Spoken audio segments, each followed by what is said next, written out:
discuss on this Monday afternoon in early August. I am pumped. It's the summer. And like I said, there's a lot going on. Stack show, as always, for all of you. A loaded lineup, an eclectic mix of personalities. Of course, we're coming off the UFC's return to Newark, New Jersey, Saturday afternoon. I hope you didn't miss the action. Saturday afternoon at the Prudential Center. The big story, of course, Colby Covington returning for the first time in around 14 months. And boy, did he look good. Check out these stats, courtesy of the ESPN Stats and Info Group. Colby Covington on Saturday landed a UFC career high 179 significant strikes. That's the 11th most in a single UFC fight, and attempted a UFC record 515 significant strikes. That, of course, against one Robbie Lawler. He is now one of 3 fighters in UFC history with double-digit takedowns in multiple UFC fights. Demetrius Johnson, George St Pierre, the others. What a performance. Dominant, well-rounded, effective. He did what he had to do, and now this most likely sets up the big fight against Kamaru Usman, November 2nd, Madison Square Garden, New York City. Usman, the welterweight champion, Covington, the top contender, the guy who should have been fighting for the belt already, going to meet the stage, the Mecca, the world's most famous arena. There's a lot there. There's a lot of drama. There's a lot of undertones. There's a lot of stuff to unpack there from that fight. It's the fight that has to happen. You saw them on the post-fight show. It's going to be an interesting 3 months as far as that division is concerned. That was a big story. How about Jim Miller with the big win? How about Matt Schnell, who's putting the flyweight division back on the map? A lot of great performances on Saturday. We'll talk about them throughout the show. The other big news, of course, Chris Cyborg, UFC, they are no more.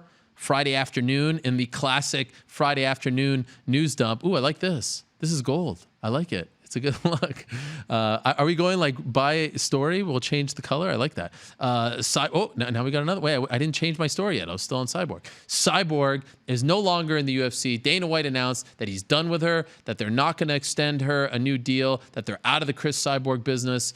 That basically, I think the final straw was that video that Cyborg's team put out where they changed the subtitles. That was a big mistake on their part. I thought it was a misstep on their part. She had developed all these good vibes surrounding her, all this good fortune, all these positive feelings. She has come a long way since 2011 when she was viewed as a villain after beating the likes of Gina Carano, after getting popped for PEDs.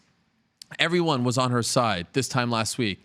And then you put out a video where you change the subtitles to make Dana White look bad. Regardless of what you think of Dana White, you can't do that. You can't do that to someone, especially someone in his position, especially when the relationship is as volatile as it is.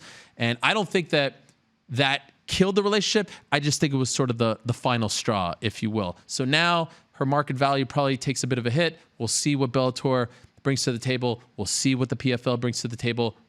Ryzen, everyone else. It's going to be really interesting, but it sounds, at least for now, that the UFC is out of the Cyborg business, and we'll see where she ends up. You saw Cain Velasquez have a successful Lucha Libre debut Saturday evening in Mexico. My colleague Mark Ramundi did a great job of chronicling that. He was flipping all over the place. Hurricane Ranas. I mean, who knew that Cain Velasquez could do this? Unbelievable. And I'm very excited, speaking of Cain, I'm very excited about this week because on Sunday, I just want to get this out right off the top, my Daniel Cormier profile airs on E60 Sunday morning. I can't wait for you all to see this. When I got to ESPN, I said there's a few things I want to do right off the bat. Doing an E60 profile in DC was one of them. It was one of my top goals, and it has finally become a reality. It has finally come to fruition, thanks in large part to Dan Lindbergh and Chris Tuminello, who have been working very hard on it. I can't wait for you guys to see it this Sunday on E60. So let me run down today's lineup, and then we shall get to our first guest of the day. I'm very excited to talk to this individual. At around 4 o'clock Eastern time, we'll be joined by Alexander the Great Volkanovski. Is he fighting Max Holloway on October 5th in Australia? What's going on with that? We'll get the lowdown. At 3:20, Sarah Kaufman will join us in studio. Fellow Canadian Sarah Kaufman in studio. Looking forward to that. Of course, she's part of the PFL lightweight tournament. Hoping to, of course, make it to the finals. Get the $1 million, beat Kayla Harrison. We'll talk to Sarah about that. I appreciate her coming in. Ben Askren is back. Is he fighting Damian Maia? What do you think of Colby Covington? What's life like after his first loss? We'll check in with Funky Ben Askren at around 3 o'clock. How about Action Bronson, the Albanian sensation himself. Yes, Bam Bam Baklava will be on the show. Huge MMA fan, big Knicks fan. I'm very much looking forward to talking to them. I mean, look at this guy. Legend. Unbelievable. Derrick Lewis will stop by. He meets Blagoy Ivanov on November 2nd, Madison Square Garden, New York City. He is back after the knee surgery. I'm looking forward to talking to him. We'll talk to him at around 2:20, 2 o'clock. Tyron Woodley will stop by, get his thoughts on Covington, what's next, when's he going to return, all that and more. 1:40, we'll talk to Chris Weidman, former UFC middleweight champion, now fighting Dominic Reyes at 205 on October 18th. And the aforementioned Colby Covington stops by in around 20 minutes to talk about his big win and what is next for him. But first, let us go to the FaceTime machine and say hello to Matt Danger Schnell, who joins us. Had a big win on Saturday in Newark, now riding a 4-fight winning streak, and he joins us right off the top. And I think we have I think he has a bone to pick with me. I think we have to clear out some of the bad air here. Am I right, Matt? I mean, I feel like you don't like me, Matt. I wanted to clear this up right off the top.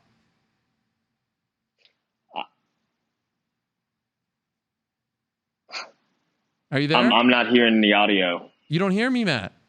Can you hear me now? Hello. Matt, do you hear me? Do you hear me? Yes. How you doing, Ariel? Oh, hey, yes, Matt. Sir. Okay, so good. You didn't hear any of that. I said right off the top, I wanted to have you on. You looked very good on Saturday. You're on a 4-fight winning streak, but I get the feeling that you've got beef with me, that you got a bone to pick with me. So I wanted to clear that up right off the top. Okay. Well, I appreciate that. Yeah. After my last performance, I thought that maybe that was deserving of the Ariel Helwani treatment. Perhaps I was wrong. After going out there and finishing Louis Smolka, and I think I was the underdog in that fight, and I believe I had a good performance. And I don't know, a small part of me just wanted a little recognition then, and maybe I was a little upset. But things are better now. Things are looking up. Yes. So you wrote me off, and then here I am. I come to you, and I reach out via your manager, and then you tell your manager that you like Chael Sonnen more than me. Is that fact or fiction? That was wrong of me. I was trying to hurt you. I was trying to hurt you. And I apologize. I take that back. Okay, but you did say it. I did say it, yes. Yes. You also called me. Yes, go ahead. Go ahead.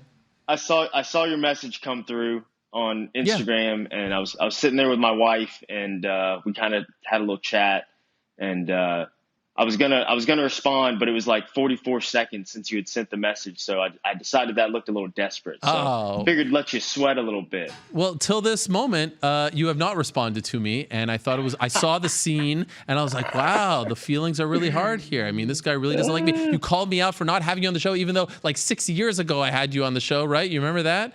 You remember that when we had you on? Yeah, you were a big MTV star, and so I felt like we had a bit of a misunderstanding.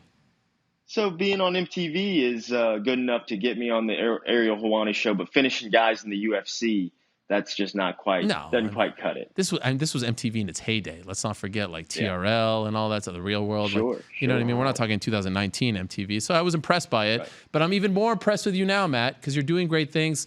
And like I said, 4 fights in a row, and you're really injecting some life into 125. Like people like you, fighters like you, personalities like you is what this division has, really been lacking. And so you're doing a great job. And it feels, at least to me, like it feels like your division has been saved. Like this isn't even a question anymore. Do you get that impression as well? I think there's work to be done. There's still things for guys like me. I've got to continue to go out there and take those opportunities to gain some attention, gain some momentum and accrue a fan base. And I think I did a good job last Saturday afternoon. It was nice to get out there and get a good performance. And I had some things that I wanted to say, and obviously was able to say them. So I believe that when Sean Shelby and Mick Maynard signed me, they envisioned me as a guy that could help bring this division around. And I didn't do it early on. I stumbled out of the blocks a little bit, but here we are. I'm doing all right, and I'm feeling good. Gaining confidence, that's for sure. Have you been told by the UFC brass that there's nothing to worry about anymore, that they're now reinvested in the flyweight division? No. It feels like you know something that we don't, though. Like you have a confidence about you regarding the state of the division and your future in it.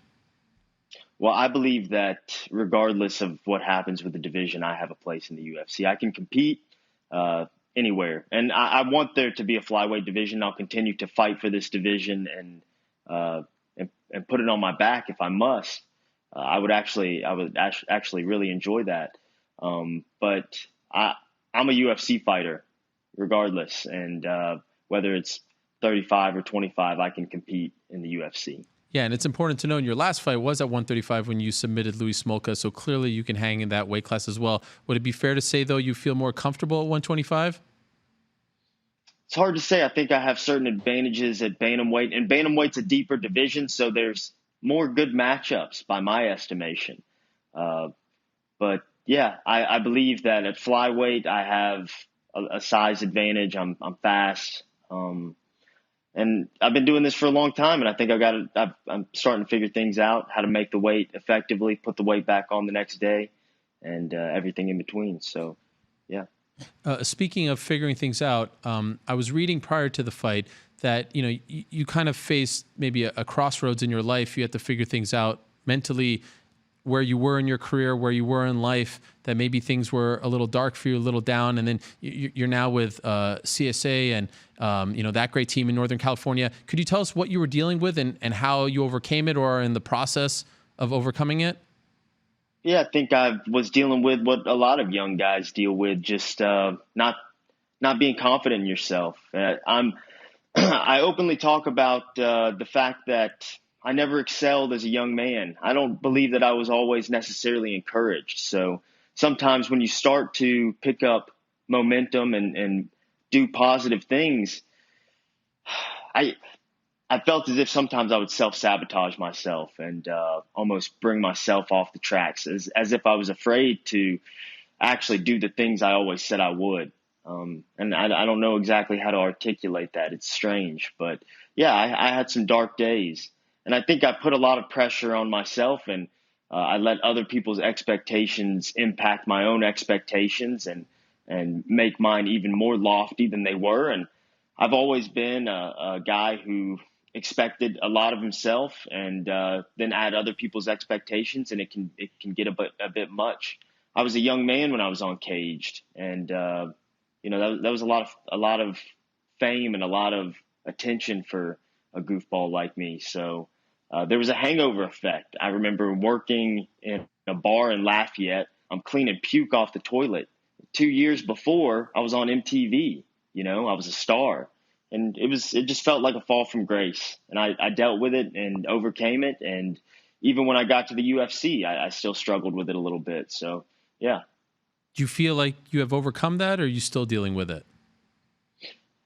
I've come a long way. I've got good people around me who believe in me. And not that I haven't always had positive people around me, but, I've been able to go out there and prove it to myself.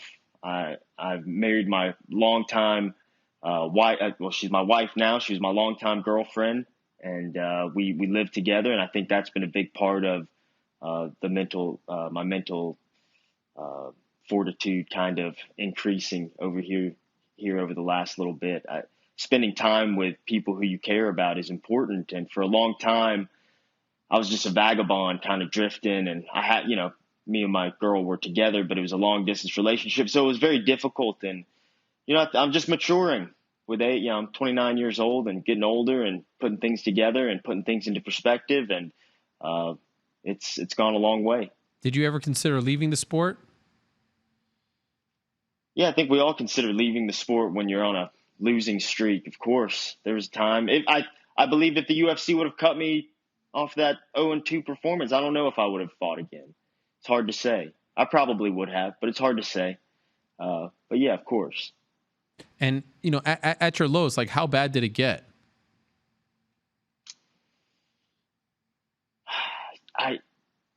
Nothing crazy. I mean, I'm a privileged young man. It was hard. It was hard on me. It was hard on my girlfriend and wife at times. But yeah, we worked through it. It never got. I was never suicidal. Or thought about quitting fighting.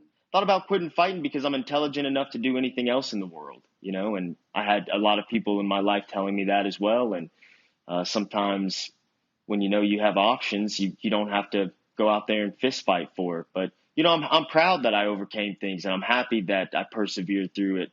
And here we are. I'm on a 4-fight win streak in the UFC. I'm feeling good about things, and I'm a good example of what it can be. I've just seen so many of my friends after this, so many guys who I say, better men than me. I've watched attempt this dream and come up short, and I'm out here doing it for them. So I'm happy that I was able to overcome things. And I'm sure you appreciate this winning streak and these good times now because you went through that. Not to say that you need to go through that to be happy, but I'm sure you have a different perspective as opposed to starting your UFC career 4-0, right? Definitely. And I think, in today's landscape, we see a lot of guys who start quick and get off to these 4-0 starts, and then they go 0-4, and then they get cut, and they go. They're flashes in the pan, just talented guys who can get by with ability. I think that I've persevered and shown some grit through this thing. And I'm a guy that's going to be around for a long time. And maybe I won't ever be able to wash out the memories of those first 2 UFC fights from people's minds, but I'm going to dang sure try. And I go out there and I leave it out there every single time. I fight my hardest, and I like to speak with confidence. I believe in my skill set, but at the same time, I never guarantee victory. I know that too much can happen out there. But yeah, I feel good about things, and looking forward. Who knows? Got some big opportunities coming up. Oh yeah, like what? I'd hope a top 5 matchup next. All right, because I saw you called out Davison Figueiredo. That's who you want, right? That's who I want, but heard it through the grapevine. That's not going to happen. He may or may not already be matched. All right, so then who else? I don't know. Well, what about this quote? This really caught my attention Saturday afternoon. You said you wanted Davison Figueiredo. I figure that sets up someone to fight Joseph Benavidez. Henry's hurt and touring South America with Brazilian supermodels. If he won't keep this division afloat, somebody's got to step up, and that's me. I can finish all these guys. So do you feel like Henry's kind of clogging things up here? Like he has called himself the flyweight savior, but do you feel like at this point it's a bit disingenuous because he's not actively fighting at flyweight? Henry did a great job, and I'm happy for him. He's hurt. He got hurt in the Marlon Moraes fight. Nothing that he can control, but it does leave some open space here, and it leaves a narrative for maybe an interim fight. And Joe Benavidez is the clear-cut number 1 contender, and there's not another contender opposite of him. What do you do then? Maybe you look through the list and see who's won the most fights in a row. That's me. I think that the division needs an exciting fight. It would be best if it was Henry and Joe, for sure, but Henry's hurt. When's he going to be able to make the walk again? 6 months? Are we going to wait 6 months to make another title fight? And if that's the case, then who's next for me? That's a great question. And I'm not trying to play games with you. I really don't know. Of course, we can look through the list of names. A lot of guys are currently matched up. Do I wait for the winner of that? I guess so. There's guys fighting this weekend in Uruguay, but I don't believe that either of those guys should fight me next. They're newbies in the UFC from what I see it. Not that I won't fight them. I certainly will, but I would like a big fight next. I think I've done well for myself here lately. I speak well. I mean what I say. I speak with a genuine tone, and I'm trying to help save this division. And if we're going to do it, then fights need to be made. True or false? Henry Cejudo did in fact save the flyweights. True. All right. I appreciate you. But it's not done. The job's not done. Yeah. Henry did a great job. I'm proud of Henry, and I'm not mad at him. I'm joking. He is in South America. He is hanging out with Brazilian supermodels. I'm not mad at him about it. I think it's great. He's still doing good stuff with the division. But fact of the matter is, fights need to take place in the octagon. If he's hurt, that's fine. But this thing's still got to move. And I think on both ends. I think in the bantamweight division too. Aljamain Sterling, that dude's ready to go. He can fight for the title. Who could fight for it opposite of him? I don't even know. I'm not sure. And I think the same question is lingering for the flyweight division. Must feel good to get. I saw DC giving you props. DC loves the Louisiana guys. Did you see that on Instagram, going out of his way to show you some love? That has to feel great. That feels great. I don't think these guys often know how, I look up to a lot of these guys. DC is a legend, and Louisiana legend, and my favorite kind. And I train out at AKA. I've been bouncing out there between CSA and AKA my last couple of camps. So I get a chance to bend his ear and take some pictures with him. And I try not to bother him too much and be a total fanboy, but anytime I get a chance to cut up with him, and he gives me a shout out, man, it feels great. And how about Louisiana, huh? Yeah. How about it? I thought you wanted to say, did you want to say something after that? Well, I mean, we're doing a pretty good job. Two champs. Also, there's some ladies coming up. Macy Chasson, she's a great Louisiana death battler. Andrea Lee, myself, Brendan Allen, Kurt Hollabaugh. We'll take Derrick Lewis too. He grew up in Louisiana. Come on, that's true. Lot of good stuff. I've said it before. Per capita, name a state that's better represented than the state of Louisiana. Doing pretty good. Yes, they haven't been there in a while. I don't know if DC will be around for the next time they go there, but certainly would warrant a nice little fight night or a big show of some kind with all you guys doing so well. Another thing that caught my attention afterwards, we showed a picture of you and it reminded me of this. You said that you actually shaved your chest before the fight, yet it was pretty darn hairy. How hairy are you? That was a joke. I don't think a lot of people got it. The joke was I shaved it and it just grew right back. I know. I thought maybe it was a trim. I mean, that's a pretty nice chest. It's a good head of hair you got there on your chest. You got to shave that stuff with a chainsaw. It's pretty tricky. No, I would suggest. I mean, you probably don't want to shave it when you're going to a fight, right? Whatever makes your opponent as uncomfortable as possible.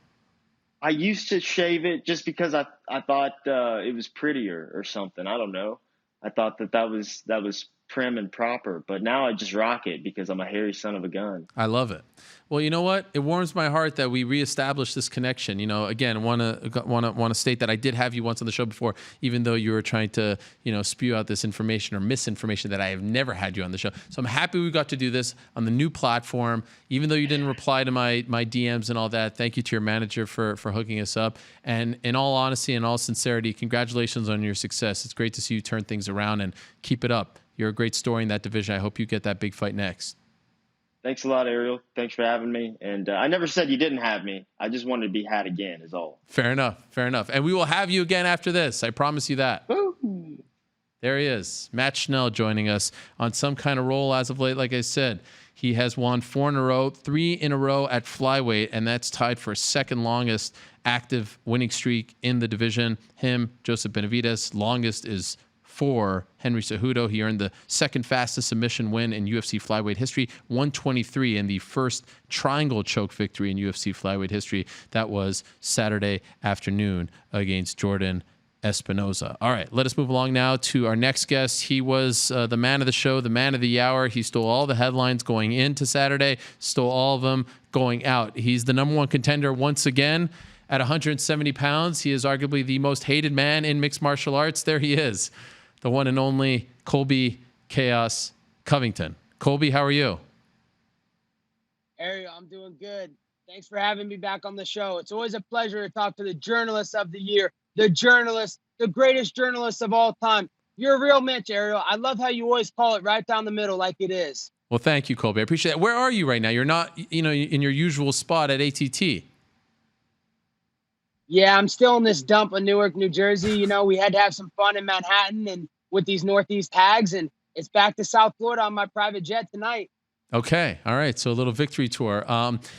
A lot was said going into the fight, 14 months away, took the fight on short notice. Now that you've had some time to digest the performance, I read some of your, notable stats. You made history. Those are some, record-breaking stats that you had on Saturday. Overall, are you happy with your performance Saturday afternoon against Lawler?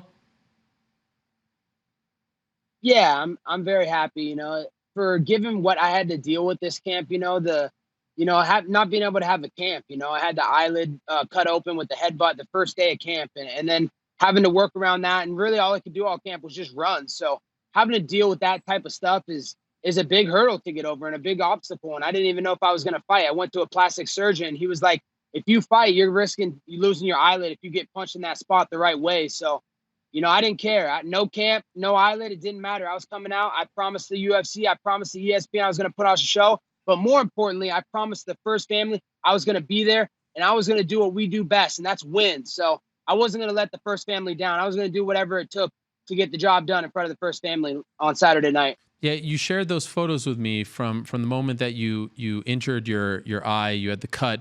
Could you tell us exactly what happened and how close were you to actually having to pull out? Yeah, when I was training a little boxing spar, we were just doing some body sparring that day, and I didn't wear headgear. It was stupid. And the guy leaped in and he headbutted me, and it was nasty, man. I honestly wanted to pull out. I was getting negative thoughts, and I was like, yeah, man, I got to pull out. And then the worst part is, like, it was 3 weeks before the fight, so we could still had a manageable time to get it healthy, but we do stitches, and they messed up the stitch job. They did them really loose. They didn't do them tight. They didn't do them from the muscle to the skin. So they were really loose, and there was still a big gash in it. But, it didn't matter, man. Nothing was going to stop me from getting my hand raised and going out there. It didn't matter if I was fighting King Kong that night. I was going to put on a show for the president and the first family sitting front row. You chose to put a little makeup there on the cut to try to bypass the commission. Were you worried that they would come in, see it, and pull you from the fight? How nervous were you? Yeah, I was pretty nervous, but I got to give a big thanks to Susie over at the UFC makeup team. She does a great job of really hiding things and making sure that, we wouldn't have had any problems getting through the commission. So I'm real thankful for that. Well done. And what about the entrance song? When did you come up with the idea of asking Kurt Angle for the song? How did you go about doing that? And were you happy with the end result, with the way the fans reacted to it? Absolutely, man. That was the greatest walkout in the history of this sport, second to none. I mean, make no doubts about it. The energy, the electricity going through the arena when I walked through that song was just amazing. And I got to give a big shout out to Kurt Angle, for giving me the blessing to be able to use that song is so generous of him, and I'm very thankful to him, and also Bobby Lashley for asking Kurt Angle if I could have the blessing to use his song. So big thank you to those guys. And Vincent, man, I'm going to see you soon, man. I'm getting that WWE belt, and I'm going to have this UFC belt. I'm going to be a 2-sport world champion. That's the goal. That's what you really want. You want to, at some point, make the crossover. Oh, it's true, Ariel. It's damn true. Have you expressed this to the UFC? Will they let you do it, maybe like Ken Shamrock back in the day? We haven't had that sit-down talk yet, but I think they're going to realize that it's going to be good for business to be able to cross over, go back and forth. I mean, Brock Lesnar did it, so why can't I do it? Right. So are you going to keep that song? Like, is that your new song, or was it just for Saturday's fight? No, that's going to be my new song. Everybody knows I'm, the most hated man in all of sports, and it's just so fitting for me. Just hearing the crowd yell, "You suck, you suck." It's just, there's nothing more American than that, and what I represent. Being a Trump supporter, and just everybody hates us. Everybody hates a winner, so I'm gonna give them what they want. Did you get tired as the fight went on? I noticed in the latter portion of the fight you weren't shooting as much. Or did you just feel like you were having a lot of success on your feet and you didn't have to use your wrestling as much?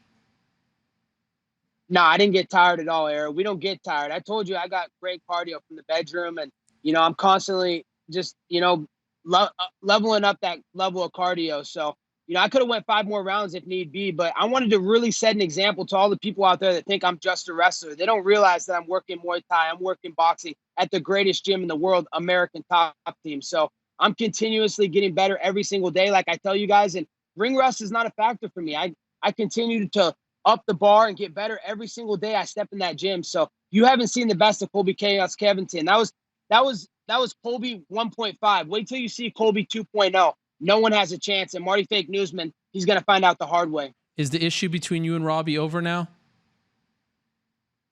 Yeah, the issue, there was never an issue. The thing with him is I told everybody I could build a fight with a mop. And that's exactly what I did on Saturday night. He's a mute and he doesn't like to sell the fight. So, I never had an issue with Robbie, besides the fact that obviously he left our gym and turned his back on us. But he's a great guy. He's a first ballot Hall of Famer. Everybody knows his list of accolades. He's one of the greatest guys of all time. He's really honestly the scariest guy in the division. Nobody wants to fight that. He scared Tyron Woodley into hiding with a sore thumb. Scared Ben Askren. He didn't want to come back and fight him. He's a terrifying guy, first ballot Hall of Famer. So I have no problems with him, but he ran into the greatest welterweight of all time on Saturday night. Now, what about the comment in the post-fight interview about Matt Hughes? Wasn't that a little much? Like, did that need to be said? Ariel, there's nothing in my contract that says I have to be nice. This isn't the Ultimate Feelings Championship. This is the Ultimate Fighting Championship. We get locked in a cage to fight each other in our underwear. And all these media people want us to kill each other and send each other to the hospital. But then when we say a couple mean words, you guys lose your shit. Like, come on, guys. Like, this isn't the Ultimate Feelings Championship. It's just words. Did you see what Matt wrote? We're showing the Instagram post right now. Did you see what he wrote afterwards? I didn't see what he wrote, but I did hear that he got what I was doing. And, it's funny that no one got what I was doing. Everybody wanted to say how bad of a person I was. And, oh, it's the worst moment in the history of the sport, blah, blah, blah. But he actually texted Dan Lambert, my agent, and was like, oh, that's funny. I got what he was doing. So if everybody got it, everybody didn't get it except the guy that it was directed toward, Matt Hughes, then I really don't think it's a big problem. All right. Afterwards, we saw on camera, you got a call from the president himself. What did he say to you? Oh, man, that was such a special moment. Backstage with the Trump family, Eric Trump, Donald Trump Jr., Kimberly Guilfoyle, and the Trump kids. They have some well-mannered kids, some really great kids. People don't realize how good the Trumps are as family men, such humble people. Everybody in the building was talking about how great of people they are and just down-to-earth people. And then to go backstage with them and get the first call to the president of the United States of America, Donald Trump. Oh my gosh, it was such an amazing moment. He was telling me I'm a real American champion. He was talking about how he wants to shake my hand again in the White House. And he was like, just don't beat me up. And I was like, Mr. President, last time I was in the Oval Office, I felt and shook your hands and I felt those bricks. I would not want to get punched by those. I couldn't imagine. I don't know why the creepy Joe Biden was trying to start stuff with you. It's a good thing you're a forgiving man, because you would have left creepy Joe Biden in a pool of his own blood. Wow. Yeah. I mean, quite the scene. I don't know how many presidents of the USA have called UFC fighters after a fight. So a feather in your cap, no doubt. And then you go from that to the post-fight show, and there's Kamaru Usman just standing there working as an analyst, and you've got a ton of security surrounding you guys. What was that like? Did you think at any point that it would? I saw him taking off the jacket and all that. Did you think it would ever, reach the point where it got physical, like where all the security guards needed? Yeah, I thought it was. I was ready to go. The security wasn't even holding him back. They were really just holding me back because they know what I could do to him. They don't want me to put him into hiding for another 10 months. But what's funny about that? They were holding him back lightly. He's probably going to be out for another 10 months, Ariel. We probably won't see him in the octagon anytime soon. Hopefully, though, we will see that fight sooner rather than later. Do you feel like it's fait accompli, that it will happen November 2nd at Madison Square Garden? That seems to be the perfect date for it. What do you think? I think that his hairline is fading faster than he's about to lose that number one contender Power Ranger belt. So, I don't know if it's him. He might get the title shot next. I might have to give the title shot to my best friend, but who knows? He's over in his safe space with his little manager, Ali Abdullah Sleeves, and we know they're going to do everything they can to try and duck me. So I hope he's next. It better be next. But if he's not next, I move on. Business moves on. I'm the best welterweight in the world, and I keep proving that every single night. Look what I did on Saturday night, Ariel. That's just a warm-up. How many records did I break? How much history did I make? First family, front row.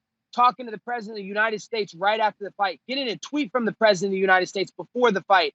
The entrance, the walkout, the arena. I mean, the strikes landed. I mean, the strikes thrown. I mean, I just keep breaking the history books. You guys are never, ever going to be able to forget this beautiful face. This is the reflection of perfection, ladies and gentlemen. You say that you like to be booed and you like for them to say you suck, but does it bother you that you don't get credit? Like, no one's really talking about these things. Does this bother you? Do you feel like you aren't getting the credit and respect that you deserve? Nah, I never cared about that. I just keep snatching souls and cashing checks, and I don't care what people think of me. I don't care about everybody's opinions.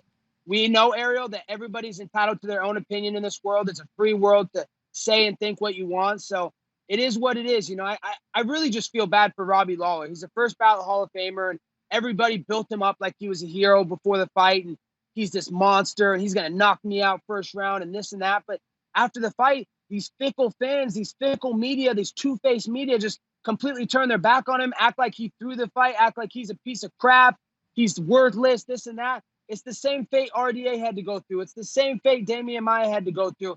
And it's just sad, man. Why can't people just be real, Ariel? everyone was so up in arms afterwards. You know, you see tweets from John Jones and you see tweets from Ben Askren and Tyron Woodley's weighing in. Everyone is so upset that you won. I have a vision of you going back and just scrolling through your social media and laughing at all of this. Do you enjoy seeing those tweets out of them? Like, there's a part of me that doesn't understand why they would even give you that satisfaction if they dislike you so much. I can't help but feel like you enjoyed seeing those tweets from them. To be honest, you know, the overwhelmingly show of support on Saturday night was so much that I haven't been able to get to social media. But, you know, I did hear about the Tyron Woodley thing. He's out there clout chasing every chance he gets. We know he's irrelevant. And he's not even top 20 fighter anymore. And John Jones, who is he to speak, Ariel? Robbie Lawler is a family man. He's a great person. He's not wrecking Bentleys with hookers in the back of his Bentley. He's not wrecking into pregnant ladies and fleeing the scene. Robbie Lawler's a great man, Ariel. So, you know, these people shouldn't be talking. They should be respecting the art of work and what was displayed on Saturday night. And that was two great fighters, and there can only be one. And that's why I'm the best in the world. Can you say 100% though that the next fight will be for the belt? Like, I know you have the belt there, but I'm not sure if you're getting paid as a champion. Things change when you get the official title. This has been quite the journey to just get this title fight. From the point in Chicago when you beat RDA, you thought that you'd be next. Like, do you feel with 100% certainty that they won't go to Masvidal or anyone else, that's going to be you versus Usman next? Ariel, this is the most prestigious title in all of sports. This is America's championship. This is people's championship. I'm Donald Trump's favorite fighter. That was a title fight over the weekend, the highest level fight there is. I got paid like a champion over the weekend. I got paid more money than Marty Fake Newsman's ever made in his whole entire career. So, you know, I'm only getting title fight pay. That's all I get. I'm the great American winning machine for a reason. So, you know, if Marty Fake Newsman ducks me, then everybody knows him for the coward that he is. And he's just fake news. He's the CNN of the UFC. Do you like the idea of this fight happening at MSG? Yeah, I love the idea. I think it's, you know, it's right down the street for the Trumps, you know, and it makes it easy for them to get in and out. And I think the president might just come out, not just the first family, but the president will be there. You know, the first family that, you know, Donald Trump Jr. and Eric Trump are saying they're going to be at the next one and the next one. They're going to be supporting me the whole way through the rest of my career. So I'm thankful for them and what they're doing. But, you know, if it's Vegas at the end of the year in December, that's a good idea and time frame for me as well. So I'll decide when Marty Fake Newsman gets a title shot. He's going to have to sit there and keep faking his injuries. He's probably hurt from the security guard pulling him off him. And we'll decide when I'm going to go out there and leave him in a pool of his own blood and end his hype, because that's all it is. He's all hype. Come on, he came up behind me, followed in my footsteps. He sweats everything I do. Literally, I mean, everybody I beat, he had to follow in my footsteps, beat the same guys. He had to act like he's so tough. We could fight 20 miles apart. We could fight this. He'll fight me in a Palms buffet line, but he won't fight me in an octagon. He's refusing to fight me the last couple months. He won't even say my name. He's so scared of me. So I'll decide when he wants to fight for the #1 belt in the world. Will you need to get surgery on that cut? Will you need to get it restitched? What do you think? Yeah, I honestly, I really do think I need to get it restitched, and they're going to have to do a pretty serious surgery where they have to cut back open the eyelid, and then they're going to have to stitch the muscle to the skin. And, you know, I could be out for a couple weeks, maybe a month or two. So that's why December in Vegas might work out better. So oh, wow. We'll see when I get back. Yeah, we'll see when we get back to Florida next week. I talk to Dan Lambert. I go to the doctors and see, you know, I don't want this nasty gash that I have right now that covers my whole eyelid. I don't want to have to fight with that like that the rest of my career, because it's going to get opened easy. And I don't want to risk taking a loss in a fight because of a doctor stoppage. That would be the worst way to lose. So I want to make sure my body's healthy, my face is completely healed, and we get this stitched properly, and then we'll be ready to go. Would it be rude if I asked how it looks right now? No, it wouldn't be rude. You know, that's the only thing on my face right now. You know, it's a pretty nasty cut. Yeah. Wow. So, you know, it never opened up though in the fight. No, it never opened up. You know, I had flawless defense. I got cat-like reflexes. So I kept that left hand high, and I just made sure that he didn't hit that left side of my face the whole entire fight. And I really was putting my right side of the face more towards him. And it kind of affected my game plan. You know, I wasn't able to really open up how it normally would open up, because I was just so focused, and everything and all the attention in my mind was just keeping my left hand up and really making sure I blocked that from not getting hit. Because if it got hit once or twice, it was going to open up. And like the plastic surgeon said, I could have risked losing my eyelid. I could have risked it tearing down my whole entire side of my face. So, Whoa. That wasn't even the best of me, Ariel. I'm saving the best for the next one. The next one's going to be the best one. And I have heard from Usman, and he has said this a couple of times, and others have as well, that the reason you came back and took this fight was because you were quote unquote broke, that you needed the money. What is your response to this claim? My response is that's fake news. He's the CNN of the UFC for a reason. I'm not broke, man. I got the richest backer in the whole entire world, Dan Lambert, American Top Team. It doesn't matter if I ever fought ever again. I would have the support of Dan Lambert, and he would make sure I'm not broke. He'd give me a job. He'd give me something to do. But I've made some good investments in my career. I'm not like these fighters who go spend all my money on rich cars and this and that to live one good night and look like I'm rich for one night. I'll be rich for the rest of my life, Ariel. I got money. I'm set up for the rest of my life. So, he's just doing what he does best, report fake news. How do you feel, Colby, when people say that you're like I've said this, you're the biggest heel in MMA history? Is that an insult to you because it's sort of like saying you're playing a character? Do you like that, or do you feel like that's not the right way to describe you? No, I love it, Ariel. It's just another history and me for being the record books even more. So I appreciate the generosity that you think that I'm the biggest heel of all time. That means I'm doing something right. That means I'm giving this emotional, I'm giving an emotional ride to all these people. These people pay their hard-earned money to come to these fights. So I want them to be emotionally invested. I don't want them to be in the middle. I want them to hate me. I want them to love me. But they will not be turning the channel to Real Housewives of OC. When I get on the marquee, they will be tuning in intently and watching me. And just like Kurt Angle says, intensity, integrity, and intelligence. Last thing, anything you want to say to Kamaru Usman that you didn't have an opportunity to say on Saturday afternoon? Yeah, Marty fake newsman. No more running, no more hiding, no more fake narratives, no more fake injuries. It's me and you now. You got nowhere to go. If you cower out now, the whole world will know you're a coward. So, hold that belt, keep it shiny for me, but get that receding hairline check, man. That's terrible, man. You look disgusting.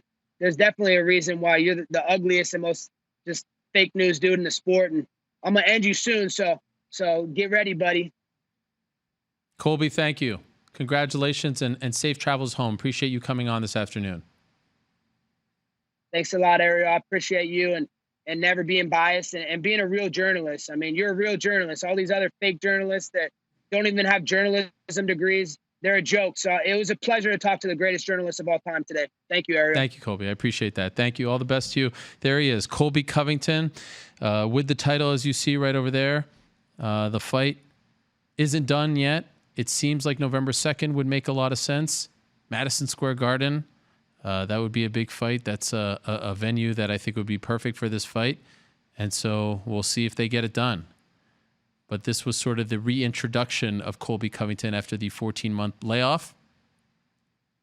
Now we get to the interesting stuff, the actual title fight. And let's see that title fight. We've waited long enough.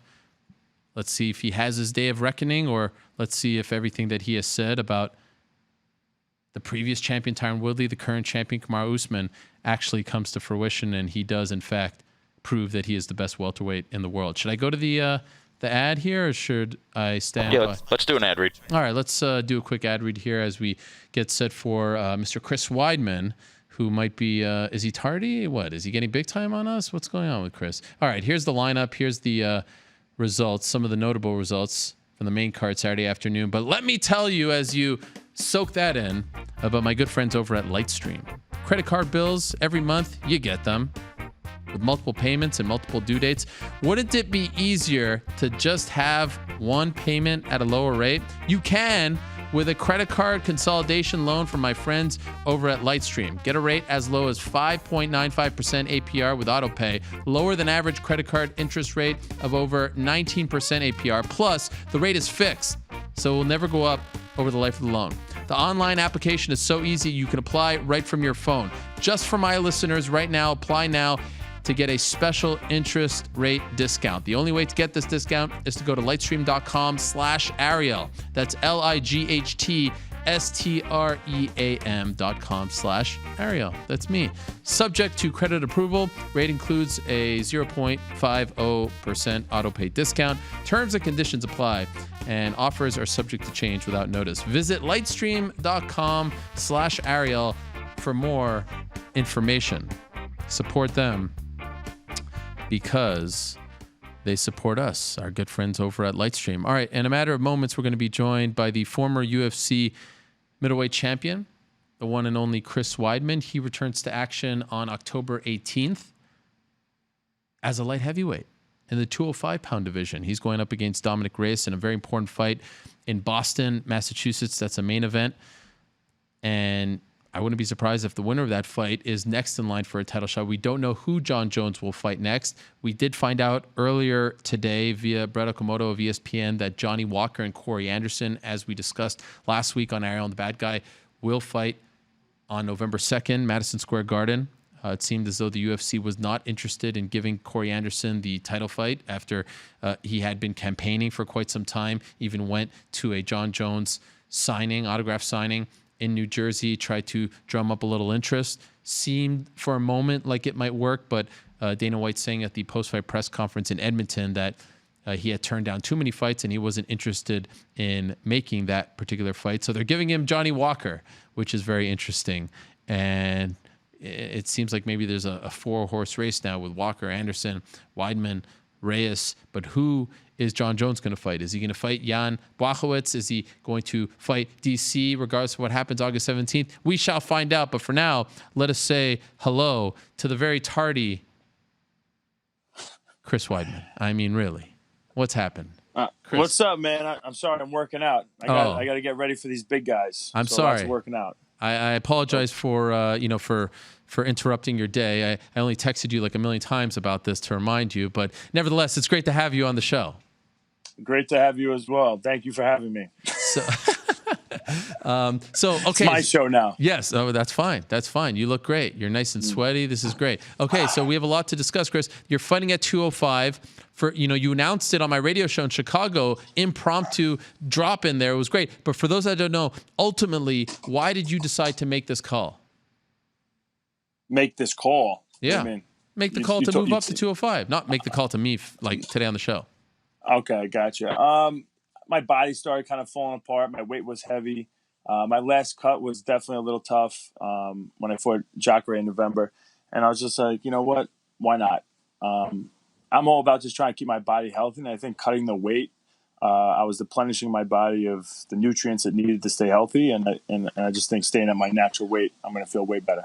So like right now, here we are. It's August 5th. The fight is in a little over 2 months. How much do you weigh, if you don't mind me asking? I'm like 223, 224, something like that. Okay, so this will be great for you. In the mornings. Right. Yeah. What a pleasure this is going to be, right?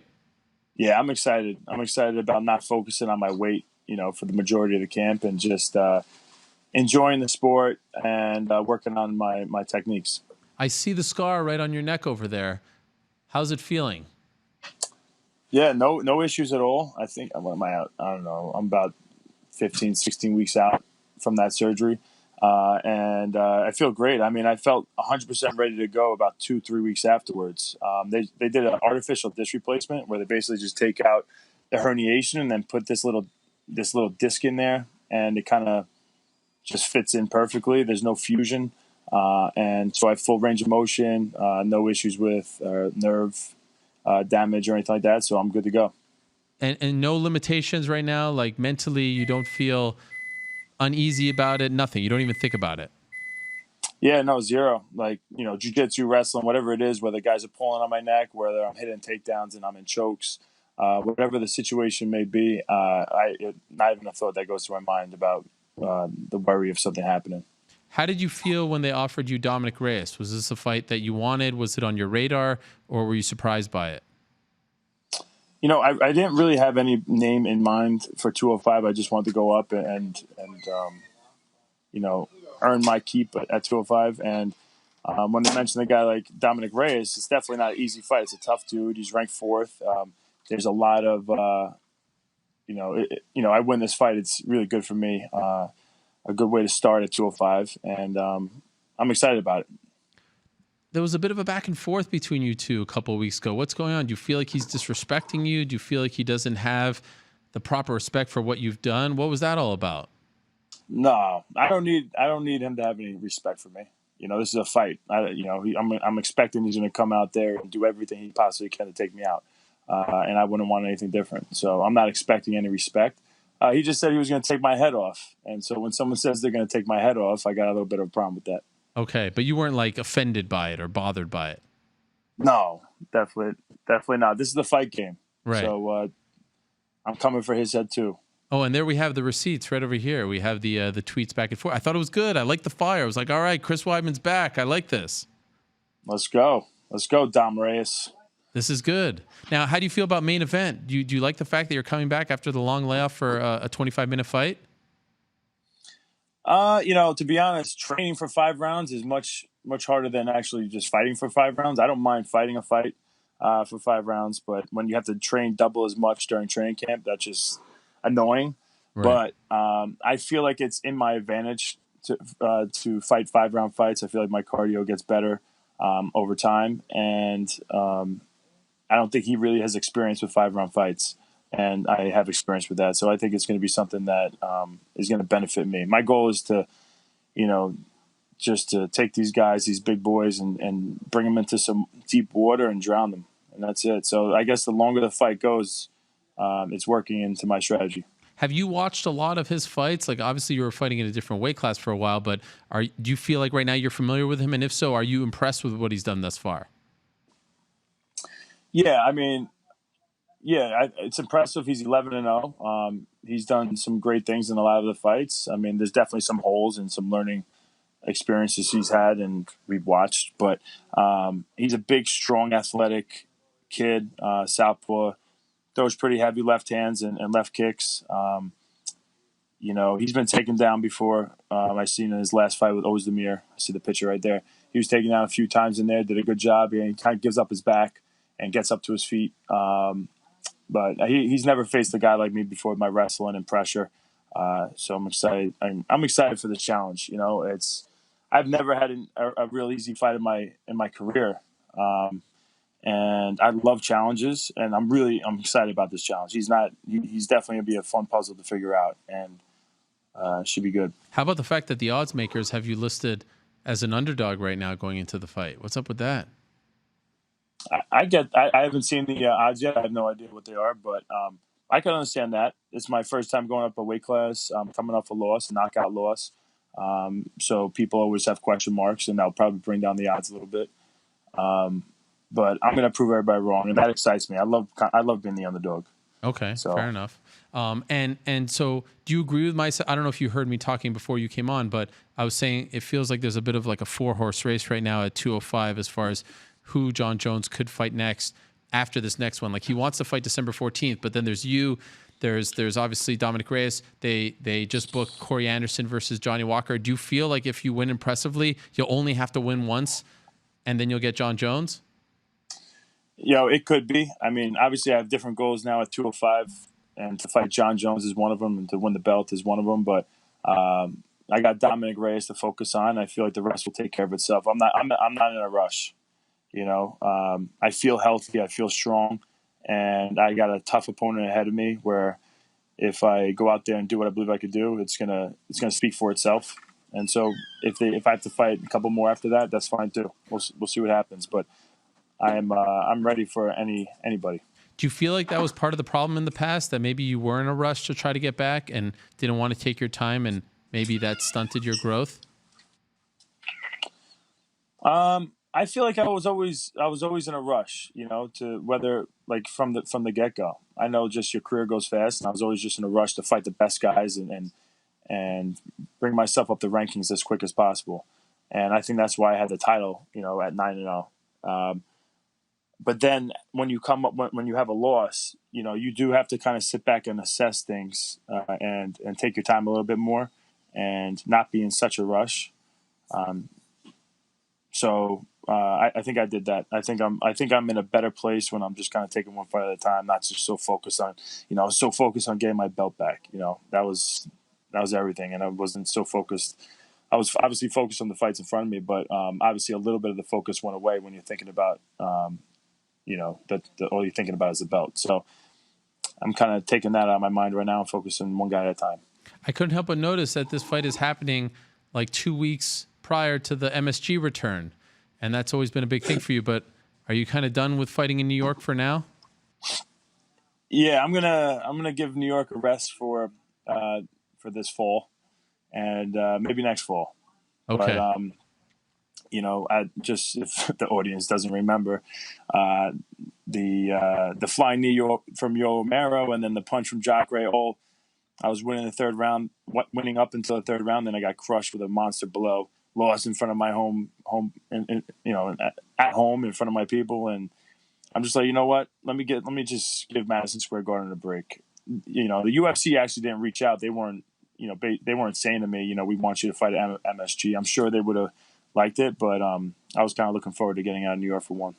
What is it like? I don't know if you saw this, but I'm assuming you heard of it. What is it like when you see Luke Rockhold, someone that you'll always be tied to, losing the way he does at 205? How do you react to that? And then afterwards, you hear people start talking about his retirement. Like 2-3 years ago, we were talking about him maybe being one of the greats ever, and now we're talking about him retiring all of a sudden. How do you react to that? To be honest, it was a little bittersweet. I don't like to see anybody get hurt, even though me and Luke have had a lot of issues back and forth for a long time, and that's the one guy I really wanted to get a fight with and get that one back. Your first loss always seems to hit home the most, so that's the one I wanted back. So it was kind of bittersweet to see him go out there, and I didn't think he looked good. I thought he looked very slow and tired, and to see him get knocked out like that again, and he's been off for so long already. I was supposed to fight him back in November, and he pulled out, and then he was off until just recently. So I don't know what's up for him next, but one part of me is like, I want to be the guy in there with him, and then now the other part of me is like, I don't know if he's going to be around much longer, and if, whether he's going to retire or not. So, yeah. Does it make you think about yourself and like the fickle nature of the sport? Like you can be champion, then the next day they're calling for you to retire in your early 30s. Do you look at it that way, or are you able to separate yourself from the narrative? I see that. I see how this sport works, and it's interesting to see how things turn out. But no, I'm not putting myself in that position at all. Okay. What about Bagel Boss? You and Quinta and the rest of the team, you guys hanging out with this guy? Well, how did that happen? That's Al. That's all Al. Somebody with the guy's marketing team got in touch, I think, with Al, and Al's. I don't know if he's only trained him that one time or if it's been multiple times, but man, that guy's hysterical. And you know what? Like a lot of people are upset, like as if he's being made fun of. This guy's having the time of his life. The way it was kind of explained to me is he was, basically feels like he'd been bullied and made fun of his whole life for being super short. And now finally this guy has attention. No one ever paid attention to him. And now all of a sudden everyone thinks he's the funniest person on the planet. So the guy's living the dream right now. Yeah. And I don't really know too much about him other than the Bagel Boss video, but I guess there's some other reports out there that people, they don't find him so funny, but I don't really know much about it. Has he been back since or just that one time? As far as I know, just that one time. Okay. But I think Al wants to train him more. We'll see what happens. Okay. That's a reality show in its own right. By the way, happy Chris Weidman Day to you, July 17th. What do you do on this day? I appreciate that. I just party in my backyard as many Long Islanders come over as possible. We fill it up. Then is this a real thing? You actually really do celebrate it? No, not really, to be honest. I let my kids know it's Chris Weidman Day, so don't piss me off. But other than that, no, I don't know. We don't do anything. Is it like people remind me when it's like a Chris Weidman Day? Is it a one-time thing, like July 17th of that year is the Chris Weidman Day, or is it forever? Like no one else could come on that day. Forever. Wow, like the Sandlot. It's my day. Forever. It's in the school calendars. Chris Weidman's Day. I don't think it's in the school calendars, by the way, because there's no school in July. Well, you think they take those months out on the school calendar? They still leave those months in. Right, that's true. You can flip to that side, yeah. That's a good point. So it's there. Okay, yeah. interesting. And what was that thing that you guys had in the park yesterday with Matt Serra. Family Day or something? What was that all about? Oh no, that was the Sarah BJJ barbecue. Oh, what is this? But I missed it. My wife had us. I was fishing with a bunch of dance moms and dads, and oh my, it was a great time. So I actually missed it. But I know Aljamain got his black belt. Oh, I wish I was there. A lot of great people were there that I wish I was around. But when my wife tells me to do something, that's what comes. And happy anniversary to you guys. Thank you. I appreciate that. Yeah. 15 years? 11 years. 11 years. Okay. 11. Wow. Yeah. 11 married. 11 married. Been right. together, I don't know how many years. Been together a lot of years. Yeah. We've talked. Since I was in high school. I've talked about your son before, but your daughter's like a big dance star now, right? Like she's from like that movie, Little Miss Sunshine, right? She does that whole thing. Oh, yeah. Yeah. How do you feel about that? She's huge. Dance Intensity in Comac. She's unbelievable. How do you feel about that? Yeah. I'm excited that she's passionate about something. She loves dance, and she's really into it. And I'm just happy that she found something that she's into. Okay. And yeah, she's working very hard. All right. As are you. I feel like you wanna wrap this up and get right back to work. Like, what are we doing? We're like, what are we doing right after this? No. I'm good. I just had a dentist appointment right before I worked out, so I feel like weird talking. I got some numbing agents in my mouth. That so explains I feel it. like that. I feel like there's some weird stuff going on right now, but I don't feel 100% all there. You look a lot like your dad today, by the way. Has anyone ever said that to you? Maybe because my face is swollen from the numbing stuff. Yes. Well, I think the biggest key going into this fight, I can assure you, just like I did, every interview that you do between now and October 18th, you are going to be asked about Jon Jones, and probably you're going to have to shut that down, right? Just focus on Reyes, because it seems like you guys, as New Yorkers, you've been talked about in the same circle for a long time, and everyone wants to see that, especially since I think of those four names, you're the biggest name by far, former champion, all that. So I feel like that mentally you're going to have to do that, right? You're prepared for this? I'm not really prepared for that at all, no. You're not? You're not prepared for a lot of questions about Jon Jones? Nah, not really prepared, no. I'm just I focus on fighting, and I'll just kind of say what comes to my mind at the time when someone asks me a question. Okay, but, wow. Yeah, not really that focused on it. All right. Maybe I should be. I don't know. Maybe you expect that everyone wants you to look past the opponent coming up, right? That's what we do sometimes, and we forget that you're actually going in there to fight another human being. It wouldn't be smart to look past that opponent. Yeah. Even if I'm talking about Jon Jones, my main focus by far is going to always be Dominic Reyes, the guy I'm fighting next. Okay. So.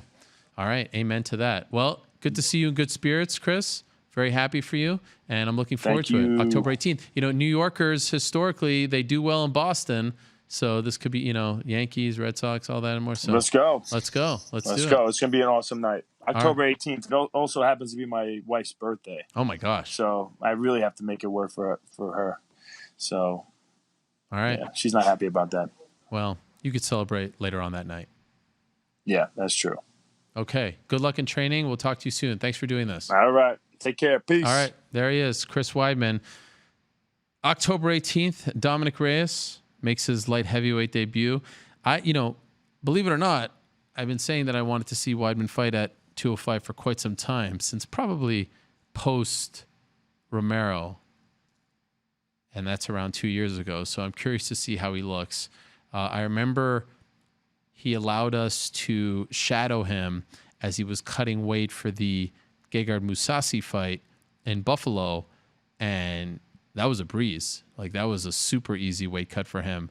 And so I thought at the time, like, maybe I've been wrong about this whole 205 thing. But now he says his last fight against Jacare, he had some trouble making weight, and so he's going to give 205 a shot, and we shall see October 18th if it proves to be a good move for him. Interesting times at 205. Big question, though, is who's Jon Jones going to fight on December 14th? We shall see. For now, though, let us go back to the welterweight division. We spoke about this man earlier. Colby Covington spoke about him as well. Now let us say hello to the one and only Tyron Woodley, who's kind enough to join us via. What's up, my man? How you doing, brother? Hello, Tyron. How are you? Everything good? I'm doing good. What did old Queef have to say about me today? Oh, not much. He was just very excited that you were going to be on and appreciated your tweets about him and all that stuff. Yeah, I'm sure he had all that to say. Let me ask you, what did you think of his performance on Saturday in the cage, the actual fighting? Just the actual performance. He had a great performance. Put a lot of pressure on Robbie. Very good game plan to press Robbie like that and really deflate him. Some people don't recognize how exhausting wrestling can be. And yeah, he may not have gotten taken down the 18 or 19 tries that he attempted, but to fight the takedown, to get the underhooks, to defend, to push him away, to really be hesitant to let your hands go because he might get underneath you, and just the unrelenting pressure he put on him was impressive. I can't hate on him and act like he didn't put on a performance. I've never been a guy to just been a hater for no reason. He may not have the most power, but you can't really fault somebody for something they wasn't born with. So he has to throw 600 punches. 600 punches maybe equals 60 of Robbie's punches. So he was smart. He kept himself out of harm's way. He kept mixing it up, kick low, kick high, pity pat, elbow, punch, go for the shot, block the shot, run around, circle, press. So he did. It looked like a drill match, to be honest. And he had a good performance. I think Robbie kind of lost focus in the fight. I think he tried to put something in the can just because he wanted to try to unload a power shot. I feel like I'm on ESPN right now. Are we on ESPN right now? Well, we kind of are, yes. Am I at the death? Where am I still at? You're breaking it all down for us. Are we on a post-fight show? Sort of. So, yes. Performance-wise, I won't take away from what he did. He had a great performance. All right. Well, I appreciate. Yeah. Robbie kind of, was a little bit one-dimensional, and his arms got fatigued. And then the fifth round, when he needed the big punch, he didn't have the juice in his arms to throw it. Sorry. Right. He got caught up with Covington right there. Do you think that performance was enough, the win was enough to get him the title shot? Do you feel like, all right, that's the move that has to happen now, him versus Usman? It wasn't the performance. It's the drama that's behind it. So whether he fought Robbie or not, the Robbie fight was a place filler. If Robbie won, of course, the UFC's shown statistically that they love Robbie. Robbie's in the welterweight division. Nobody has been progressed to the title as fast as him. When he lost to Johnny, he fought Matt Brown quickly, Jake Ellenberger quickly. Boom, he was right back in there. You know what I mean? So it's been shown that the type of fights. If he has two fights that are historically two of the best world title fights ever, it's crazy to have one. But Robbie has Carlos Condit, Roy McDonald, and just a very good streak in the welterweight division. So for not get him in the title picture would be not very smart for the UFC. He don't really, complain about money. He don't complain about who he's going to fight. He's just a little bit easier to deal with business wise because he just goes out there and do it. So it made sense either way. So it's a good place filler until Kamaru Usman is healed up and ready to fight.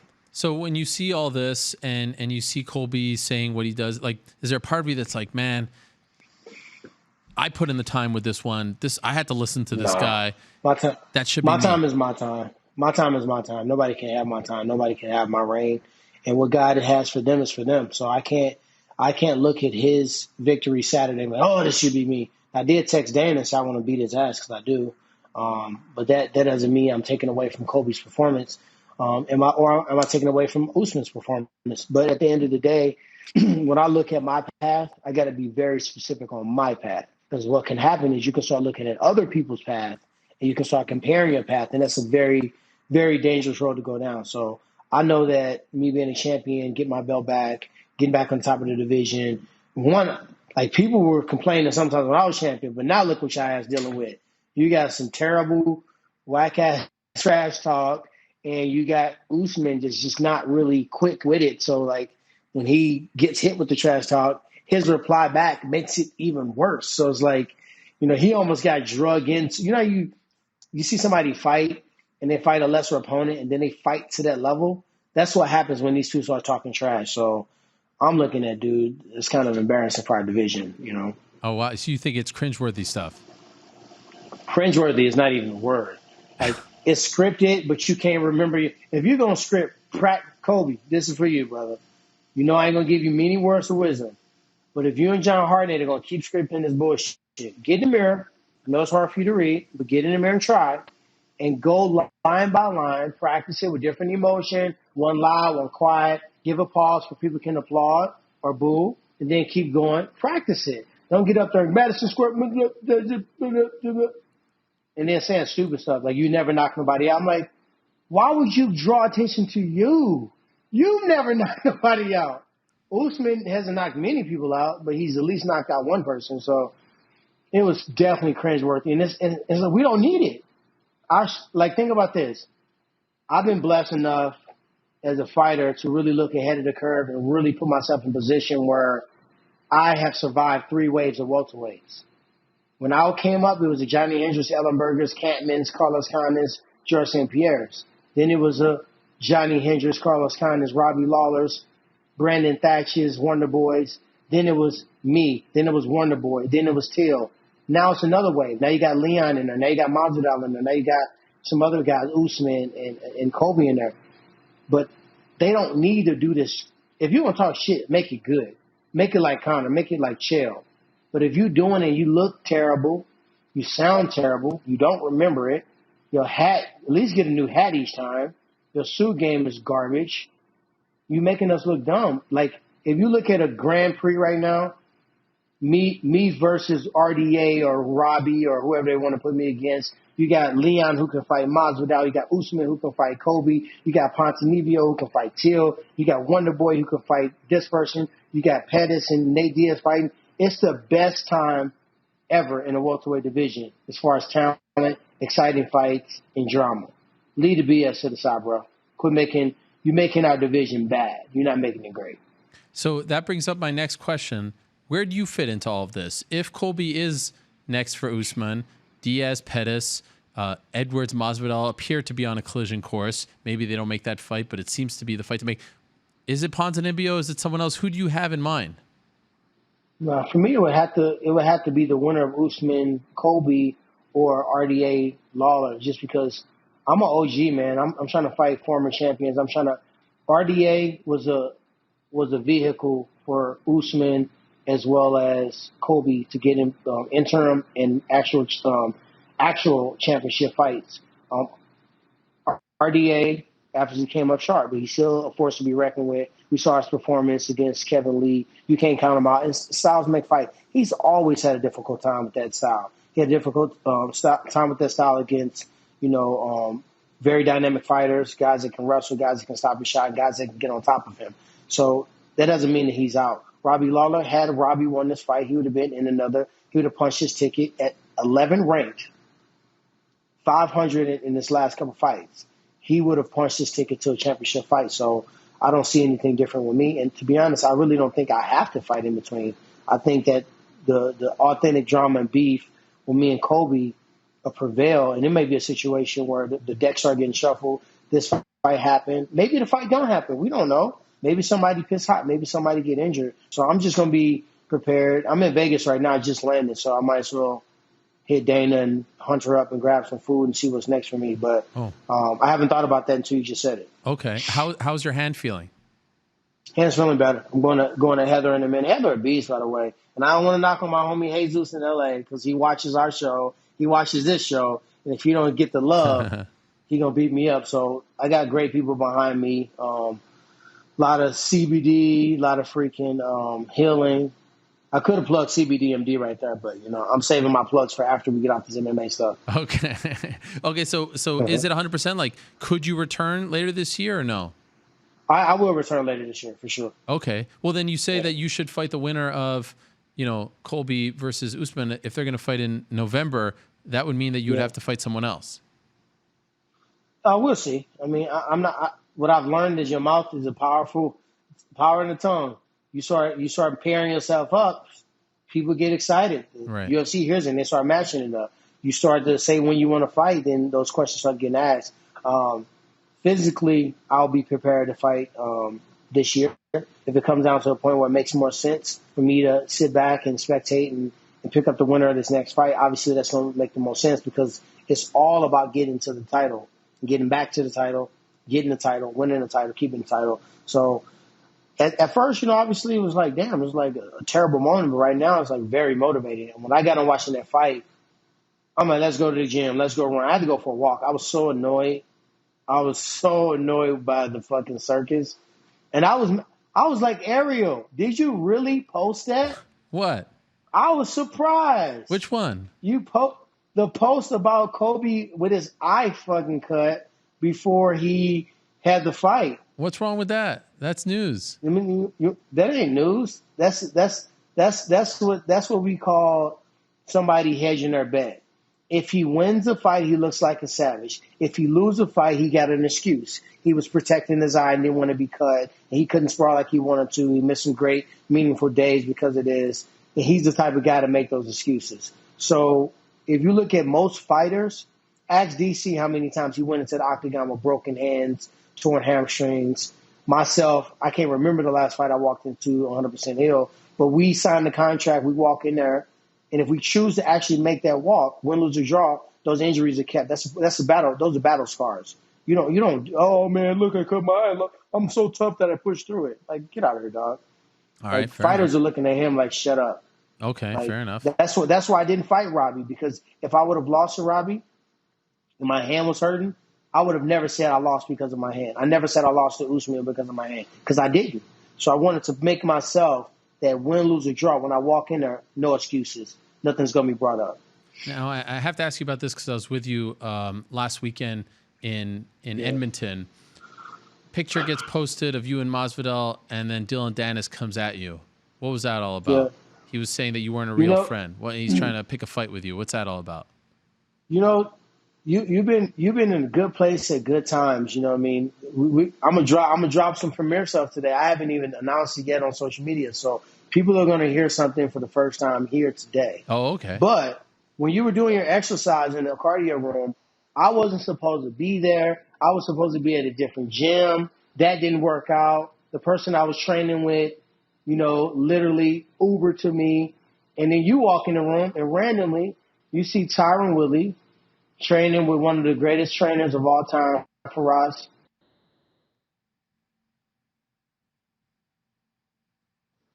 Oh, no. Did we lose him? Sorry about that. That was Barack Obama calling me. Oh, okay. You hear inklings and drippings about me training with George St Pierre. So watching me train with Faraz, we had never trained like that before. And actually, I thought we were just doing shadow boxing, kind of move around lightly. But he actually, with no ego, with no pride, he took his time out of his day. He had fighters fighting in the day, and he really took the time to work on the minor things. When you're at this level, it's all about the millimeters. It's not about the miles. It's not about the marathon. It's about correcting millimeters. And it was like an instant sync. I'm like, wow, it's crazy. But I'm a true martial artist. I'm a true student to the sport. And so is he. So we just bounce ideas, mostly him. And, it was a phenomenal session. It was a blessing to be able to do this, a blessing to be able to train with George St Pierre. Yes, people, I will be training with George St Pierre. We will not fight. That's very obvious. There's no point for me not to train with one of the greatest, if not the greatest welterweight of all time, and sharpen myself. That's something that's motivating me. I can't really act like the Kamaru Usman fight was motivating me. I can't act like the Colby fight was motivating me beyond the fact that I just want to smash his face in. But this motivates me. It makes me excited. I'm eager to train. I'm eager to learn. And, I'm excited about it. You're going to do your whole camp at TriStar with Faraz and George and those guys? No, I got a great camp, and the good thing about my camp is the reason why we move the way we do, because that humility. I talked to Duke Rufus. He knew I was training with him. Dean knew I was training with him. They was excited to hear what I learned and what I picked up. They want to know if I'm going to continue to train with them. And, I brought, Raymond Daniels, and I had Sage Northcutt, and I had, Tang from Boston, and all these different people coming to the camp and help out and play the influence. Jakal from ATT. So many different people. I can go down the list and naming people that have helped me out. But the ego-free, humility, martial art form of training allows me to be able to do this. Dan Lambert, the same way I can train at Rufus Sport. It allows me to be able to do that and be the best fighter, because that's the end goal for everybody. Okay, and so I don't mean to be a stickler, but you didn't answer the question about Dylan. Was that on purpose? Hey, brother. We colleagues now. Okay. All right. you like how I said that? That was good. I just don't want to give unneeded attention. There's so many great things going on in my life right now. So many great things going on in the UFC's welterweight division. I don't need to talk about kind of side piece. Okay, no problem. But I got to say, the way you took a left turn and gave us other news to trump that news was pretty. I mean, you are a veteran, so that's a job well done on your part. That was a job well done, I must admit. Colby Usman, who do you have if they do fight? Can you tell, like from an analyst perspective? Very tough. Very tough. I can't say one thing. It's any man's fight.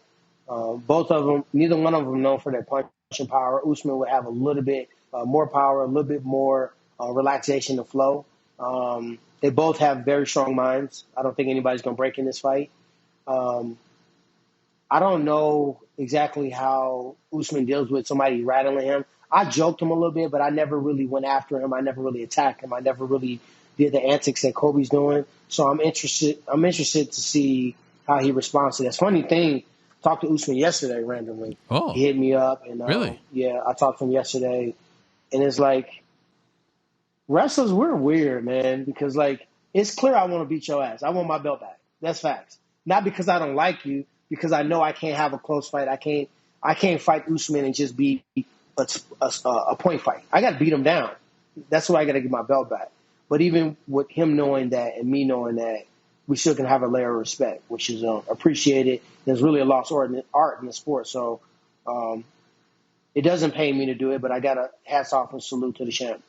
Okay, wow. And so you said you had some gifts for us. What else did you have? What did you want to break on this show? Yeah, so today at midnight, okay, I've been like, when I'm quiet, guys, I'm never sitting on my ass. I'm always working my ass off.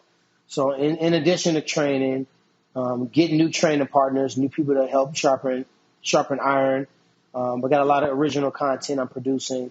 Obviously, you guys know that acting is something I do, but music is something new. So tonight at midnight, we'll be dropping the second single, official video for a music video entitled Money in the Love, Archangels, which is half part T. Woodley, which is me, other half part T-Dub-O. We shot this video, and it's a perfect time to plan it out. Everybody in life, everybody in entertainment and sport and business, it's a rough time for everybody. People are committing suicide. People are having a rough time losing jobs. We just saw a massacre of terrorism just happened recently. So this song, Money in the Love, is just really talking about taking a break, pumping the brakes. Life ain't what it was in the past.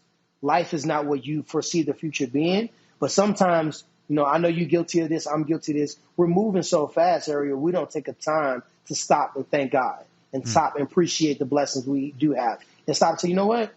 I know I complain about this, but my life can be a lot worse. So this Money in Love is a feel-good song.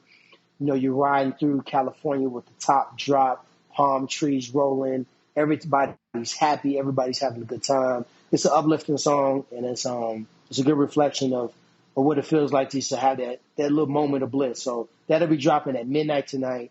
Money in the Love, Archangels. If you guys have not downloaded Chaos Theory is amazing. Over 1 million streams so far. We're trying to push to the 10 million mark. And it's all done independently. So I'm excited with the project. I'm excited with the video. And, excited to get back and train and fight and rehab.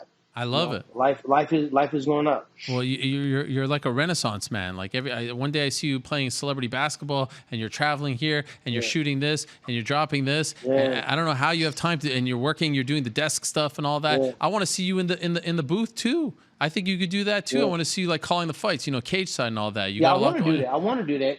Yeah. Hey, Zach, I know you're probably gonna watch this.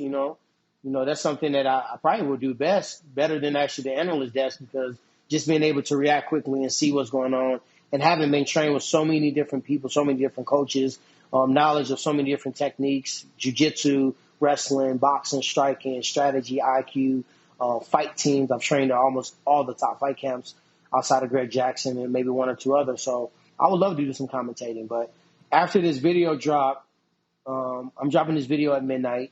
Champ Life is going to be a movie. Celebrity basketball with 2 Chainz, Quavo, YG, Snoop Dogg, Mayweather, me, Logan Paul, Jake Paul.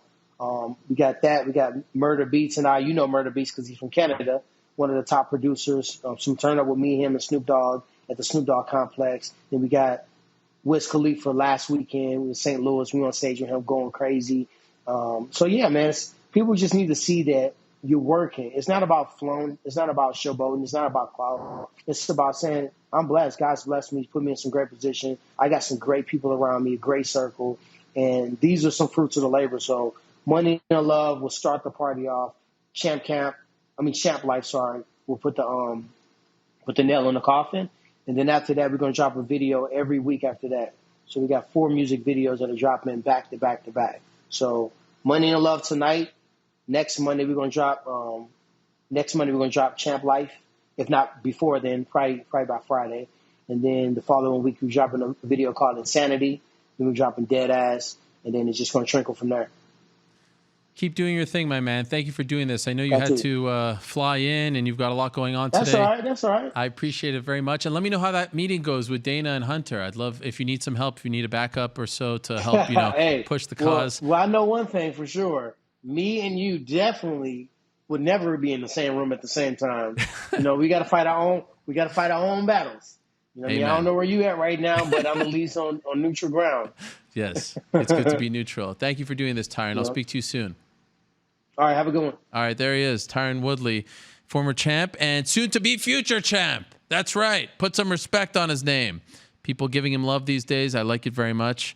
And he's doing a lot these days. He's very busy these days, so we'll see what's next for him. All right, we know what's next for Derrick Lewis. He is back. He's fighting November 2nd, Madison Square Garden against Blagoy Ivanov. He's a very hard guy to reach. He's been saying no to me for the last few weeks, but we have finally located the Black Beast. And there he is, my man. How are you? I'm all right, man. What's up? What you want? Why are you shaking your head? You don't miss me? No, I said what you want. I wanted to say hello. I wanted to see how you're doing. Oh, yeah, I'm doing good, man. I'm doing much better now. Yeah. Saying poor connection, man. I told you about that bad connection that you got, bad service you got. I see you perfectly. You got boost or what? You don't see me?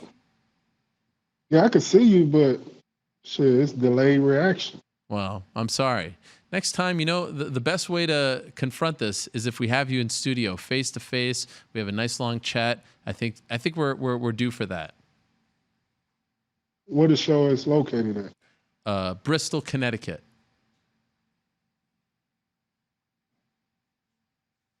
I can't even see this. I'm saying bad connection. Where the show located at? Bristol, Connecticut. Exotic Bristol, Connecticut.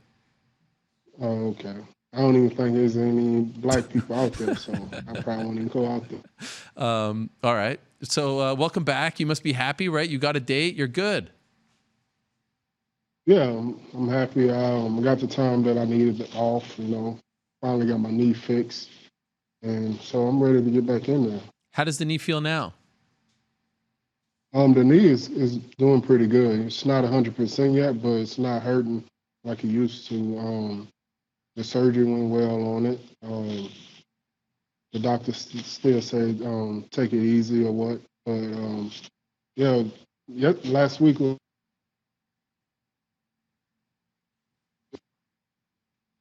Oh no! Did we lose you, Derrick? You're still there, right? That's what I'm saying, man. That's what I'm talking about. We got bad connection, man. You've been blowing me up for me, put me on air for this. No. Hey, are you in a new house or something? It looks like you're in a different place. Did you move? That's what I'm saying. I'm still in the same spot, man. Oh, okay. I'm stiff. Well, it's just I see you on Instagram these days with your fancy cars and your car washes, bougie beasting it up. I see you changed. Some people don't change, but I feel like you changed. Nah, I ain't changed, man. I'm just living life, man. I'm real happy right now, comfortable.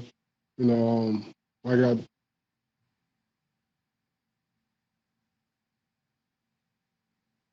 And go.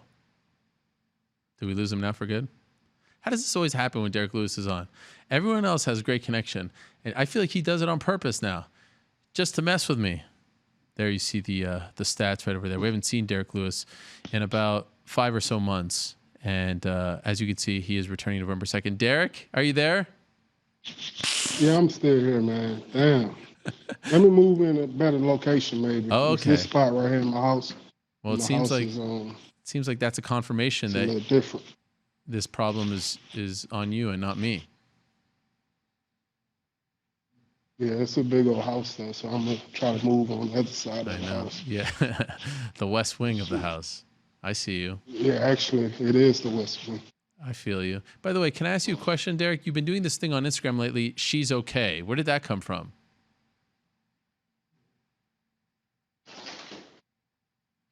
Did you hear that question?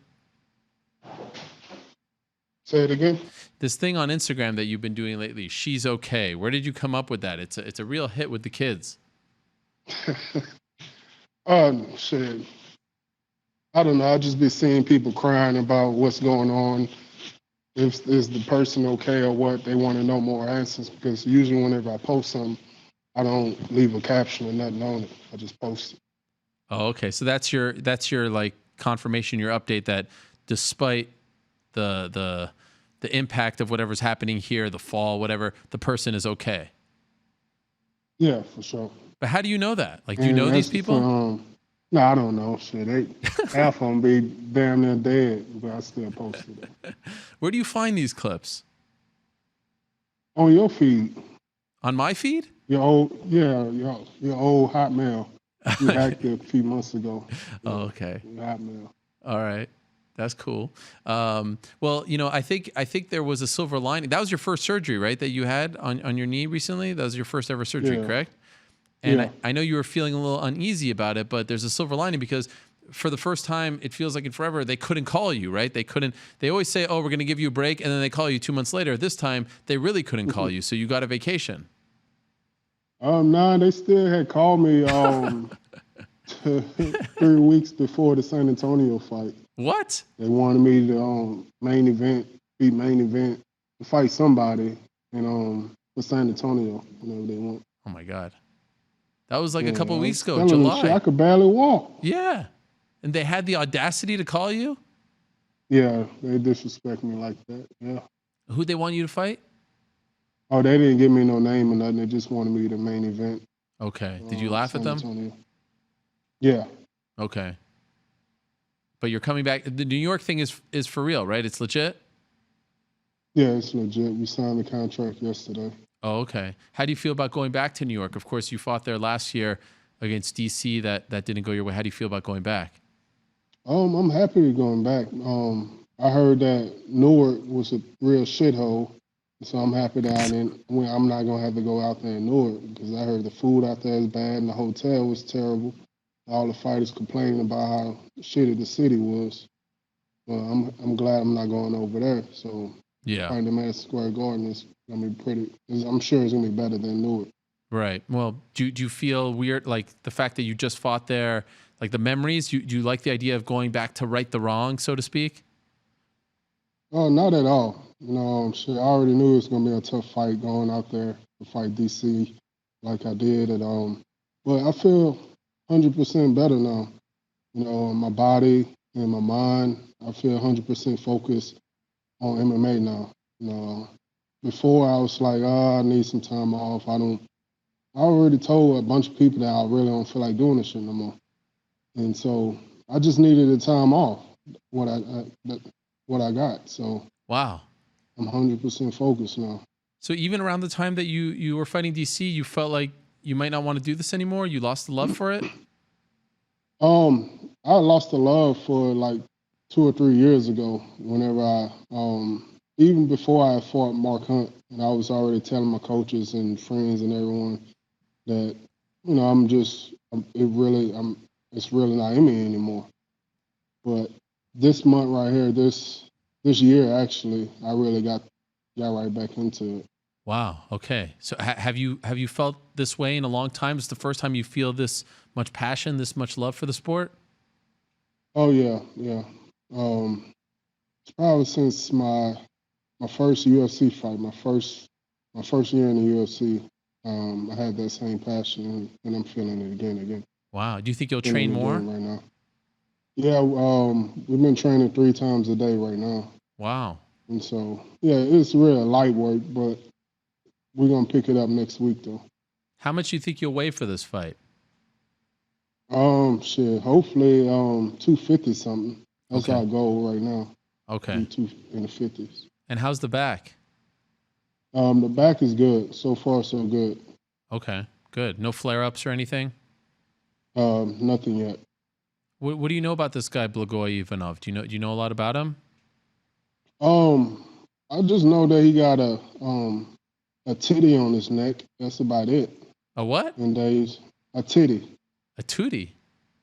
A titty. Oh, really? Yeah, cup C. A a cup A, titty on his neck. Yeah, that's all I know about him. But I'm going to study a little bit more of him. Where is he from? He's not from Russia, is he? No, he's from Bulgaria. Bulgaria, okay. He was actually stabbed in the chest. You see right over there, he has a big scar in the middle of his chest. You see that? Let me see. Right over there.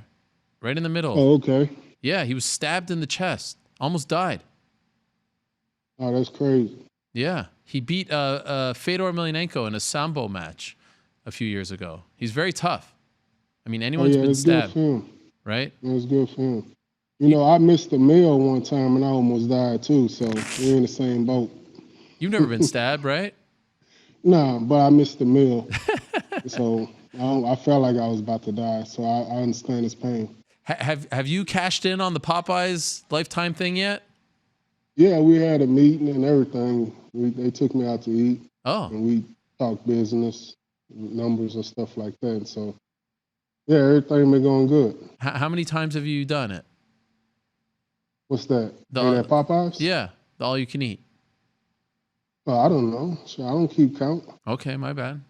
I just wanted to make sure because last time you said you didn't do it yet. I just wanted to make sure. By the way, before we had you on and Tyron was talking, why were you shaking your head? I saw you in the corner of my eye. You were shaking your head when he was talking. Why were you doing that? Oh, you see me? Yeah, I saw you. Oh, shit. Nothing, man. Nothing. What? You don't got love for Tyron? He's doing a lot of things. Yeah, I like Tyron. He's a good dude. He's a good dude. I support all the SoundCloud rappers. It's good. I'm glad that he's doing good things. What? What do you mean, Sal? He's got an actual album. Oh, okay. Well, it's good. I support him. I got nothing against him. Have you heard his song, I'll Beat Your Ass?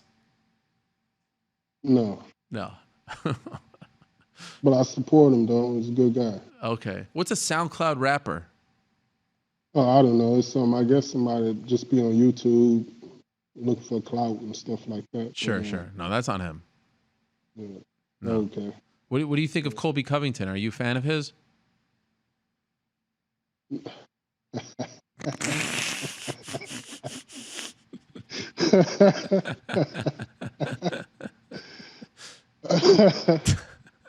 I don't know, man. Why you want to ask me that question? I don't know. I thought Are maybe. you a fan of Colby Covington? Are you asking me? Yeah. Are you a fan of him? I think he's a very good fighter. I think he's controversial. I think he upsets a lot of people. But that was a very impressive performance on Saturday. Oh, okay. That's pretty much it. What about Russell Westbrook? You guys got Russell Westbrook. How do you feel about this? Oh, yeah. I'm feeling real good about it. Even though I like Chris Paul, but Westbrook been in the top 5 for the MVP race really since he's been in the league. And so I'm really happy for him to be on the Houston Rockets team right now. Are you back on the bandwagon? Because I know last year you jumped off after they were so bad. What? Nah, I'm always been on it. I ain't on the bandwagon. I'm the one driving the bus. Okay. Well, now I see you're rocking the Colt 45. So, of course, you love what the Astros did. You're back on their bandwagon. It's amazing. Every time. I'm everything Houston, man. Everything Houston. I saw you repping the Pelicans. I know you're a Louisiana guy. You love the Zion Williamson. You love that. No, you never see me rep the Pelicans. Yeah. My mama and my brothers, everybody give me hell about not representing New Orleans the way I was supposed to, even though I was born there. It's no hard feelings or anything like that, but I didn't have the best of time growing up in New Orleans, so there's nothing really that I could really be proud of being from New Orleans. Right. So you just want to forget about all that and appreciate your new life. For sure. They call me bougie beast. That's what you call me? Yes, that's bougie right. Beast? Yes, yeah, I'm bougie now. So really want to forget about all the New Orleans memories. It's all about Cypress, Texas right now. I respect it. How's your wife's nail salon doing? Yeah, everything is doing good. We opened up a weed farm. Got another weed farm that we're going to open up in probably like 3 months. Waiting on some paperwork to get back from the court from that. And got some houses now. I got renting out some property Whoa. And so, everything is looking up so far. Wow. Entrepreneurial beast as well. Who knew? Yeah, for sure. Yeah. You And got- before we go or what, I got some stuff to get off my chest. oh, One of my coaches that used to come out to my fights or what, he's not gonna be around anymore because we caught him on camera stealing. He stole a bunch of stuff out of my storage unit. It was his day off, so he was stealing a bunch of boxes and stuff like that out of my storage unit. And so I was gonna press charges. I'm not gonna press charges or anything like that. I'm not gonna beat his ass or anything like that either. whoa. But, Who's yeah. this? What's his name? Oh, it's just one of my coaches. You don't want to say his name? No, everyone would know. Wait, is It's it? not Crew Bob, the little Okay. guy. Oh my God, I was gonna freak out if it was him. For those that don't It's know, not this him. is the mustache coach that you have that is like Yeah, the synonymous bald with head it. guy. He's a good guy. He's Okay. real family. Okay, but another one of your coaches, you caught him stealing on a surveillance camera, and you're done with him. You want the world to know this. Yeah, for sure. We're done with him. Even the police officer that was involved in the situation that told me everything that happened, how he did it, and stuff like that. And so we're gonna leave it just like that. Of course, I wanted to pay a couple of my goons to hand up on him, but I wasn't gonna do it like that. So it would have been too obvious. Right. You really gotta, when you're gonna do stuff like that, you gotta really take some time off, a few months off, or at least a year. Let them everybody to think that you forgot about it. Then ask somebody to touch them, stuff like that. Oh, okay. I'm gonna teach you the game one day. Okay, I see. All right. And by the way, what did he steal? He stole at least $20,000 worth of stuff out of my Whoa. storage unit. Damn. Yeah. Okay. Really, a lot of my wife's red bottoms. We was in the process of moving, and this happened a few weeks before the DC fight, and we really just found out about it recently. Okay. All right. Well, I'm happy that you're at peace with this and that you shared it with all of us. Yeah, it was just me and you, right? It's nobody else Yeah. to hear that? No one's listening. It's all good. No, nobody listens to this show anyway. I'm surprised it's still on air anyways. I agree. But, it's crazy. I pay them to keep me on air. Yeah, that's what I heard. That's the rumor going around the trends. Yeah. All right. Mm-hmm. Well, it's good to catch up with you, Derrick. Much love to you. I'm glad you're in good spirits. You're feeling good. Yeah. And you're coming back to New York City. Yeah, for sure. You gonna be there? I'll be there. I'll never miss one of your fights, ever. Except for when you fight in Wichita. Then I draw the line. All right, shit. I wish I was fighting in Abu Dhabi or something like that. Why? Because I like it out there. Oh, okay. What I've seen on videos and stuff like that. That's the only place I would like to travel to, Abu Dhabi or Dubai. Oh, I didn't know that. Well, they're going there 5 straight years, so you'll have other opportunities. Yeah, hopefully I'll be around by then. All right, Derrick. Good to catch up with you, my man. And we'll talk to you All soon. right, man. Thank you for doing this always. Yeah, thanks for having me. All right, there he is, the one and only, the Black Beast, Derrick Lewis. Always great to have him on the show, and he returns to action on November 2nd. All right, so we go from the Black Beast to this next guest. I am incredibly excited to talk to this man. He is a jack of all trades, critically acclaimed rapper, host, chef, author. He does it all. He's the Albanian sensation. He is the pride of Flushing, Queens. He is the one and only Bam Bam Baklava himself. Askren Bronson. How are you, sir? How are you? Wow, this is I feel amazing. amazing. What a pleasure. I What feel an honor great. to have you on the show. It's a pleasure for me, man, honestly. The pleasure is all mine. And by the way, what a tremendous Skype connection or FaceTime connection you have here. Where are you right now? Is it crispy? Is it HD? It's 4K. Well, they fucking put the new panels up on the side of my building, which I'm not very happy about because it's making the birds fly weird. But whatever, it's giving us good connection. I got good internet over here. I'm able to watch this very clearly. All right, cool. Well, thank you for doing this. There's so much to talk to you about.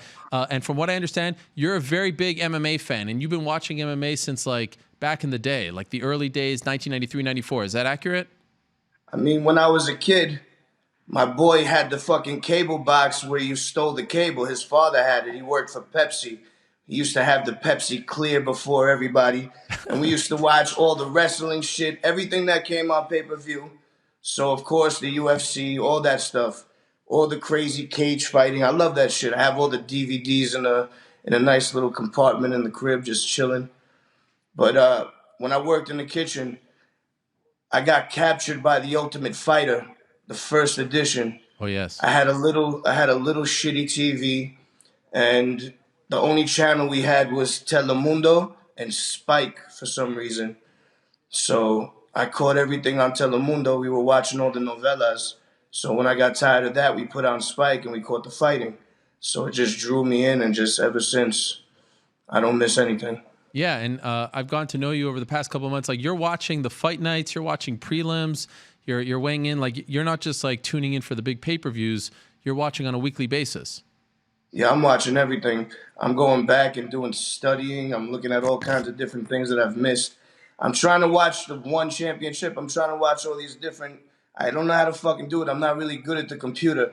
I just figured out how to get ESPN Plus. Oh. I leave it logged in because I don't know. I have like fucking 30 passwords. It's ridiculous. What do you think of it so far? It's good. Yeah? The only problem I had was that early on I couldn't find replays easily. Okay. All right. Well, we'll work on that. That's all good. I'll figure it out. And even like you were telling me you were in Amsterdam, you were having a concert, you get off the stage, you go and watch RDA Leon Edwards. Like, this is on your mind. Absolutely. Absolutely. Nonstop. That's what got me through Europe. Just this podcast and this show and the Wednesday show, fucking Tuesday fights. It's good. I need constant pleasure for my eyes.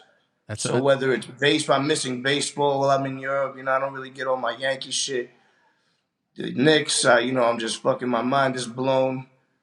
The Jets, come on. This is where I'm at in life right now. Yeah, so MMA is always there for you. There's always something to be excited about. It's always there. True or false, you listen to this show while painting. Is that accurate? Very true. What do you do? What do you paint? I paint all kinds of things, whatever comes to my mind, from my heart, from the stars, whatever inspires me. I've done a series of all kinds of faces, all kinds of weird things. I can't really even explain to you what it is. It's hard to explain. So when you're doing something and it's coming from the heart, why would you listen to an MMA show? Well, like some people would listen to classical music or different. Why a show like this one? Well, I'm listening to music as well, but I love sports radio. I love the fan. I grew up on Mike Francesa, Joe Beningo. That's my guy, like I'm constantly listening to it all day long. I'd rather listen to that than any radio station playing any music now. So it's either that or 70s Nigerian funk and music from Ghana and all kinds of all over the world shit, Thai funk and wild shit. That's the stuff that gets me going. Okay. I had the pleasure of seeing you at the Bellator event at MSG, but I wanted to ask you, and it only kind of hit me afterwards. I saw you. That was a quickie. I saw you during the prelims, and like Bellator has like 25 fights, so like no one really of note had fought just yet. And you said you were out, you were leaving, and this was the card that had like Chael coming up and Rory McDonald. You said you were going to get some falafel and going back home. Why did you just stick around for like the early prelims? The problem was I got there, they fucked up my seating. Ah. I can't be standing around while they're fussing for my seats. Okay. So I went to the back area. They trying to figure everything out, and with 5 minutes, I just couldn't handle it anymore. My anxiety, I just had to get the hell out of there. So I was in and out of the garden in 10 minutes. Oh my gosh. Yeah. Falafel was procured. And everything was happy. I went back and I watched it on DAZN, but it was not a great card. So you actually didn't watch a single fight. You went all the way there and then went home. I watched it back. I watched it on the rerun. Right. Okay, but not live. I mean. No. Wow. Well, you hit it very well I when I saw you. Falafels. Yeah. Well, I don't blame you. I love falafel too. Well, I'm glad that we bumped into each other. That was the best part of the night. For real. I appreciate that. My goal in life is to have matzo ball soup with you. I've heard that you are a big matzo ball lover, like myself. I have a rule. If I'm at a restaurant, even if I don't want matzo ball soup, I have to order it. That's my one thing. Yeah. So you could critique it, right? Yeah. I want to see the different It's all kinds. about critiquing the matzo ball soup. I don't even eat it for pleasure anymore. It's all about, this is not that good. This is too salty. But I am a matzo ball soup connoisseur, as well as other types of soups from various lands. I love a good Thai soup. You know, there's nothing like a good Jewish penicillin, though. That's I'll right. tell you that. That's right. And now you got to hang out with Israel Adesanya in Auckland recently. What was that like? Oh, yeah. Well, I met him. We met each other in New York at this complex thing, and then I was heading out to New Zealand for some shows. I did a couple of shows out there for the New Year's, and I just dropped by the gym, chilled for a little bit. We went by my man's restaurant. I played some music. I knew this kid was going to be the best. I mean, one of the best. He's a champ. He's a good fighter, man. He's a good fighter. He has amazing movement. He has a lot of good skills. He has the cockiness. And he has heart, as he's shown. Right. He took a fucking beating in the gasoline fight, man. Is he your favorite right now? He's my guy. I don't have favorites really. I really enjoy the matchups. I enjoy the art. I love Dustin Poirier. I've been watching him for a minute. Nate Diaz obviously he's a fan favorite. Yeah. I've been watching John Jones since the beginning. I knew he was going to be the one. Still hasn't really lost, man. It's a bullshit loss. Right. I agree. And what about Colby Covington? Did you see his fight on Saturday? And what do you make of him? I watched the fight. I mean, I texted you, man. Lawler looked like his hands froze up. I don't know what happened. You see Robbie Lawler in these wars, and then against Colby, he was putting on a ridiculous pace, and the pressure was unbelievable. Okay, but it didn't look like he was hurting him with the hands. He didn't look like he was hurting him with the hands very much, and it just looked like he was just gun shy. I don't know. You never really see that from him. Who do you like in that fight, Covington or Usman? I like Usman in that fight. Oh. Honestly. Why? I like Usman. I don't know. I think that, to be honest with you, I'm not really sure. Okay. I appreciate the honesty. I said the first thing that came to my mind. Yeah. Now I have to think about it. I respect it. Will you go to it if it's at MSG? Are you going to go to that one November 2nd? I'm trying to be here. I just saw Johnny Walker and Corey Anderson just got made. Damn, look at you. You really keep up with the news. Come on, bro. I'm on point.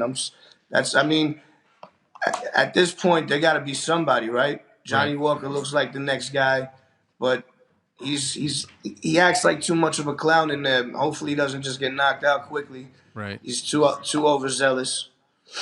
But yeah, man, I don't know. Do they hook you up? Like when you say you want to go to these fights, does the UFC hook you up? Do they roll out the red carpet? When I met Israel, I met a guy. Okay. And he was taking care of me, but then he went to work for WWE, so he passed me off to some lady, and she takes care of me now very well. And I see Dana, and he says, "What's up?" They always put me in the front, right on the corner. It's a really beautiful thing. That guy, by the way, this is very inside baseball, but that guy's name is Josh Eldridge, legend, one of the best PR guys now working for WWE. He's a great guy. I'm not surprised that he hooked you up. Man. Yeah, he hooked it up all the time. That's good. I'm happy to hear that they're taking care of you. Now, I also understand action. Do you like when people call you Action or Bronson or whatever? Bam Bam, Bronson, Bam Bam Baklava might be the best IG name of all time. Could you tell us, is that homage to Bam Bam Bigelow in some way? It's an homage to Bam Bam Bigelow because I'm athletic enough to do 100 cartwheels in a row. And this is not a lie. Oh. And then baklava is an homage to my heritage with my Albanian, my grandmother. I just see her right now on the floor making the baklava and giving a little hand wave. I love from heaven. That's amazing. Yes, it reminds me a lot of my household. I grew up, my mom's Lebanese and my dad's Egyptian, so very, Middle Eastern. You got that same food. That's right. That's same right. heritage. When I hear you talking about it, it reminds me of home. But you're a big 80s, 90s pro wrestling fan as well. And is it fact or fiction that you like the jobbers too, like the Barry Horowitzes of the world? Why do these people interest you? I just like everything. I like nuance. I like interesting characters. why is there some weird Jewish guy, Barry Horowitz, just doing, come on. Bastion Booger, to come off the top. Like Akeem. Akeem was a jobber for sure. Yeah, he was. But it's just like I love the old wrestling. It was bizarre. Now it's like it's too like anime and like new type of I like old cartoons. You know what I mean? That aesthetic. This is more new cartoonish. Okay, so you don't watch it now? I mean, I don't at all. I haven't watched it since Stone Cold. Oh wow. So, but I have the WWE Network and I watched a bunch of old shit and I'm just not impressed. I'm not happy with it. Who was your favorite back in the day as a kid? I mean, I loved Bret the Hitman Hart. My favorite too. He was the excellence of execution, So, but bottom line, I like ECW the best. I used to go to the shows all the time when they had it at the Elks Lodge in Queens. Wow. Yeah, it was nuts. Sabu. I just had. Well, I do this little ridiculous show called Watching Ancient Aliens with me and my friends while we get stoned. There's no real name for it. It's called Traveling the Stars or something like that. And I just had Sabu on. I had RVD on. I had Razor Ramon. What? These guys, everybody just chilling out, giving their 2 cents about the world and how it was created, high, out of their minds. I saw this on your Instagram. I was watching the clip, the promo for the show, which I think airs tonight, correct, on Viceland? It actually does, man. This is not. I know. This wasn't planned. This was not a planned thing. I know. I don't really give a fuck. I just want people to watch it. But then I saw the clip. I saw Sabu wearing the thing on, like, it was like, wow, that's Sabu, and the whole gimmick. It was amazing. From Bombay, Michigan. That's right. Doing a true legend. He did his little shtick, man. He's the man. He's funny. He's a good guy. Now, he has good stories. Do you ever meet Paul Heyman? I feel like you guys would get along. Yeah, I did meet him backstage one time. Took me back there. I met him, Mick Foley. I met John Cena. Who else? Bunch of people. Okay. Flair. Right. Met Flair. Yeah. There's so many people throughout the years that I've met. There's no count of it. There's no picture. There's just a memory, eye contact, mutual respect and love. Right. When is the last time you trimmed your beard? I shaved it all off earlier last year or this year. I can't even remember. I look like a schmuck. Goodness, bro, it was crazy. Yeah, why'd you do that? I thought I still had a defined jawline, but come to find out, there's like triple chins under there. So you didn't like it right away. Isn't that a horrible feeling when you shave the beard and you're like, oh no, what have I done? Yeah, I kept the mustache on for a little bit. And I was like, what am I doing? What is this? This is gonna really cut somebody up. And then I shaved that off. Yeah. And I looked fucking crazy. I look like a fucking baby. And since then, weird, you just let it big grow. Baby. Yeah, and it's back. I love it. It's back to its full potential. Lots of jojoba oil. Oh, okay. I didn't know that. You got to be organic, fresh pressed jojoba oil. It really keeps the irritants away from the skin because sometimes underneath a big beard, you could shave under there and you could have some yeast. Oh. So you want to make sure you don't have any yeast and you use the jojoba oil to make everything beautiful. You could put some argan oil, whatever, just to keep this area pristine. It reminds me of the late, great Kimbo Slice. You remember him? Oh, do I remember him? He was my first memories of the internet were like rotten.com and watching Kimbo fight in backyards, fucking people up. Legend. And now we have Jorge Masvidal, who came from that world as well, killing it as well. Cuban Jesus. I love it. His hair is gorgeous, man. It's fucking, that's the type of thing you want. Volume and luster. That's what he's achieved at this point. Right. Yeah, it's an amazing thing. Now, I have to ask, we both share an affinity for the New York Knicks, and I saw a clip, and you kind of blew past it. The host kind of blew past it, but last November, you were saying get rid of KP. You were saying, like, get rid of this guy, trade him for Kawhi. You weren't on the KP bandwagon? You were in support of this? Nah, I wasn't. I knew. You could tell certain guys, they just don't have it in them. He didn't have New York in him, man, I knew somebody that sold his brother weed. Okay. And from what I heard, he didn't have it in him. Wow. So you knew the real stuff. So there had been some talk that he's like a diva. He's hard to deal with. All that stuff. Have you heard this as well? I mean, I could have told you that from his haircut and just, like the texture of his skin on his face is like baby skin, Like, he uses lots of products. He had the showers lined up with like 20 products. It's not a good thing. I have 1 or 2 products, tops. A scrubby thing, and that's it. For the places you can't reach. He has lots of products. So you said good riddance when they traded him, despite the fact that they got essentially nothing back. I mean, listen, I've learned to just embrace the Knicks would be bad. Okay. It's unfortunate, but I'm waiting to just explode with joy. You can't have pleasure without so much pain. And when they are finally amazing and they're good, oh man, will I feel so good. Finally. It will be nice. Yes. And what about the fact that they struck out with Kawhi, struck out with KD, struck out with Kyrie. They struck out with everyone. We got Bobby Portis. I mean, really. Who did we end up with? Julius Randle? Come on. Julius Randle's going to be good. Yeah, but... Excuse me. No but problem. I got to tell you this. Please. They don't like Dolan, man. Nobody wants to come to New York. I don't know. This is a prestigious place it's always been a prestigious place to play. I just don't understand where that became, Right. It's just, it's unfortunate.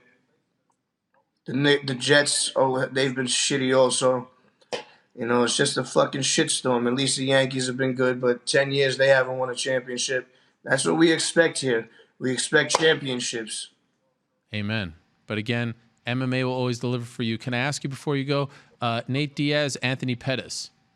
Big card coming up. Who do you like in that one? I like Nate in that one for sure. Oh, yeah. Despite the layoff. Absolutely. I don't think that it matters for Nate. He boxes. Who knows what he's doing? You know what I mean? He's training in all kinds of ways. You need some time mentally. You have to take some time off sometimes. You don't throw someone an ass whooping for 1 or 2 years, and then you come back and you're like, all right, I feel better now. I mean, Pettis has been fighting extremely well, but I just feel like Nate's just a different type of animal. I feel like you're a big Diaz brothers guy. You respect those guys. I do. Who doesn't, right? I do. What about DC Stipe too? Man, I can't really. How do you go against DC in this one? You really can't. DC, he knocked him out. I love Stipe. He's a true champion, but if I had to choose, gun to the head, you got to go with DC again. Yeah, another legend, right? True. I mean, it's legendary to gain weight and lose weight as much as he does, Right. It's really crazy. It's a fucking skill. And that Alien show that you have, again, it airs tonight on Viceland, Sabu on it. You need to get GSP. GSP, a big Alien connoisseur. I don't know if you know this. He's claimed I would love to have GSP on it. Could you imagine that? You and GSP talking about aliens and whatnot? That'd be incredible. Does he smoke publicly? I know he probably does privately. Oh, so is that a requirement? Like a stoner. That's a requirement? It's not a requirement. No, not at all. You just have to be comfortable being around it because I'm not going to stop it. Sure. No. Isn't it amazing? Like 15 years ago, like the Diaz brothers were, they were viewed as like these villains because they smoked. And now like the UFC is cutting deals with CBD companies and all. Like it's so mainstream. Isn't that incredible? It's unbelievable. You know where they're from? They're from that West Side where it starts, man. Right. They're just on a more progressive thought level. They knew that this stuff was medicine and it was helping people for real. And, they made it possible for everybody to obtain it. Well, this has been great. I feel like this was the appetizer. Like the next one, we need to have a smoked meat sandwich, maybe from Montreal. Have you ever had a smoked meat sandwich from Schwartz's in Montreal? Have you ever done that? Of course, from Schwartz's, from the Maine. I'm a Montreal connoisseur. Joe Beef. Oh, yes. All that shit. Oh, that would be amazing. A little matzo ball soup a little later on. Go to, one of those. I mean, it would just be amazing. We sit down, we talk about You just fighting. take a walk in the park. How about that? Yes. Talk about fighting. So Talk about bare-knuckle fighting in the 1900s. Oh, it'd be great. I would love every second of it. This has been an honor and a pleasure, my friend. Thank you so much for doing this. Me so we have the Thank book you, out, bro. right? The book is out. We got the shows. We got the album, Man, White I'm Bronco. not even going to plug it. There's all kinds of fucking shit out there.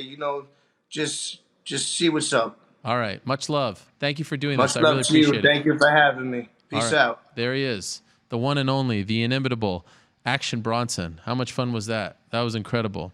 We had Steve-O, then we had Freddie Prinze Jr., and now Askren Bronson on the program. How great. A real legend and a real big fight fan. And it's true. I did see him at MSG leaving before that Bellator card was really getting going. And now here he is on the show with a crystal clear FaceTime connection. So we go from the Black Beast to Askren Bronson to our next guest, the one and only Funky Ben, who I think is mad at me because I'm 5 minutes late. Although we gave you the heads up, right? We were running a bit late. Well, I mean, you gave me the heads up with like 3 minutes to go, so it doesn't really count. Kind of whatever. No. Who's that last guy? I don't know him. That's Askren Bronson. Askren Bronson. He's unbelievable. Explain to me who he is. He's a rapper, a chef, an artist, like a painter, a host. He does everything, this guy. And he's very popular here on the East Coast, but a big MMA fan as well. So sometimes I'd like to talk to, celebrity fans, see what they're thinking, how they're feeling about the sport. It's a little different. Yeah, that's pretty impressive. I mean, Ariel, I feel like I've been on here so many times. I'm about to become your damn co-host or something. Do you think we need to cut a deal? I mean, that's what it feels like. Chael is getting older, so maybe he's going to retire from this job as well. Ariel and the funky one. It has a nice ring to it. But you like coming on. You like, this is sort of your, I know you do some other podcasts, but the problem is no one listens to those. You come on this, you get 2+ million views, well, Yeah, I mean, I set your record. That is a fact. Yeah. But no, my other podcasts are going really well. I do one for this company, Rudis, to talk about just wrestling, and then I do one with one of your nemesises, Front O'Brien, on a network called Rockfin, and that's actually also going really, really well also. So, no, both of them are fun. I like talking fighting. I like talking wrestling. I'm a fan as well as a competitor in both sports. And so, yeah, it fits well. And obviously, I enjoy talking to you as well. Well, thank you. I appreciate that. So we have a lot to talk about. First, let me ask you, did you watch Covington Lawler on Saturday afternoon? And if so, what did you think of the fight? I did. Yeah, I did. I knew Colby was going to have trouble taking him down and keeping him down, which kind of was the case. I was just shocked how Robbie couldn't let his hands go. And obviously, I know Colby had that really good pressure. But, I thought that he would probably try to pressure, but that Robbie would be able to make Colby kind of stay at home with some heavy shots. And that just really wasn't the case. Maybe, I guess, a little bit later in the fight, but that was probably it. Did he look better than you thought, like considering the layoff and everything? Did Colby? Yeah. Yeah, I mean, I guess he fought about the way that I would have imagined that he was going to fight. Like I said, I think the one thing I was shocked about, and maybe it's because Colby's good, but Robbie just wasn't, and I don't know what Robbie said about it. I didn't listen to any interviews, but yeah, Robbie just wasn't able to get any really good shots off.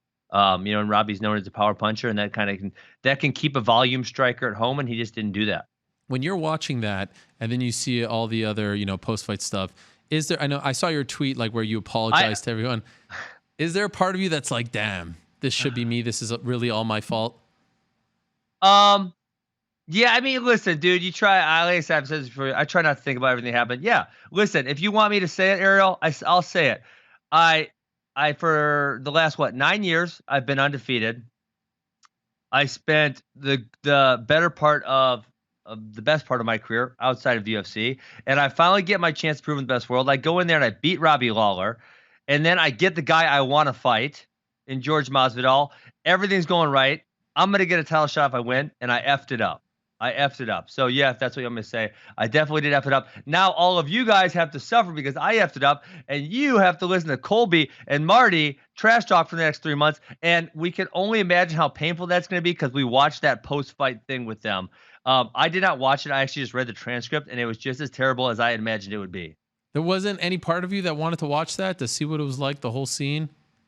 Well, my car was charging. I walked back to my car so I could drive to the X Games because I was making an appearance. But I knew it was gonna be terrible. It was even more terrible than I could have imagined. It was literally like 2 6th graders out at the park, like, hey, let's fight. Okay, let's do this. I'm right here. No, I'm right here. Let's do it right now. Okay, I'm waiting. What are you gonna do? It was absurd.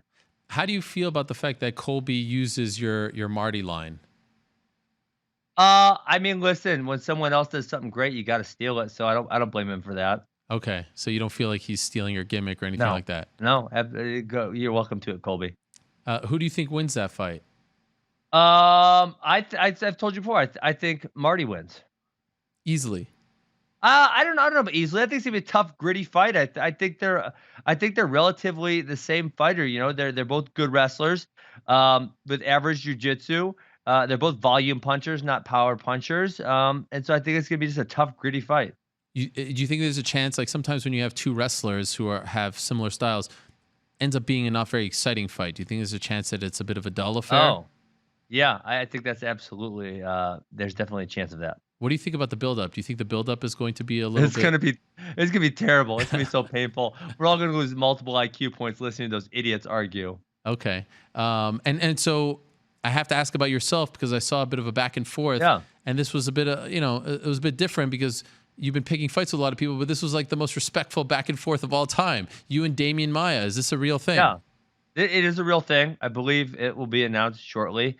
And one of the things I learned in one championship in Asia is that you don't have to hate all of your opponents. Sometimes it is fun when that is the case. But with Damian Maia, there's other reasons I want to fight him. I think I love the fact, I'm kind of a fan of him also, right? I love the fact that he's stuck with his roots and he's a great jiu-jitsu guy and he uses it. I love the fact that he's a jiu-jitsu guy who actually learned how to wrestle. That's like none of them do. He actually learned how to, if I'm a great jiu-jitsu, I'm going to learn how to go take someone down. He actually figured that out. It was fantastic. And then he's really good. He fought for a world title a couple years ago. He did get knocked all the way down to, I think he's 10th or 11th in rings. That's kind of harsh considering his only 3 losses were Tyron, Colby, and Marty, who are now, champion 1 and 2, however you want to mix them up. But those are his only 3 losses, and people kind of think of him a lot less because of that. But, in my estimation, he's still a very, very high-level welterweight. And I think the winner of this is easily the best grappler in the division. Did you ask for this fight, or did they come to you with the fight?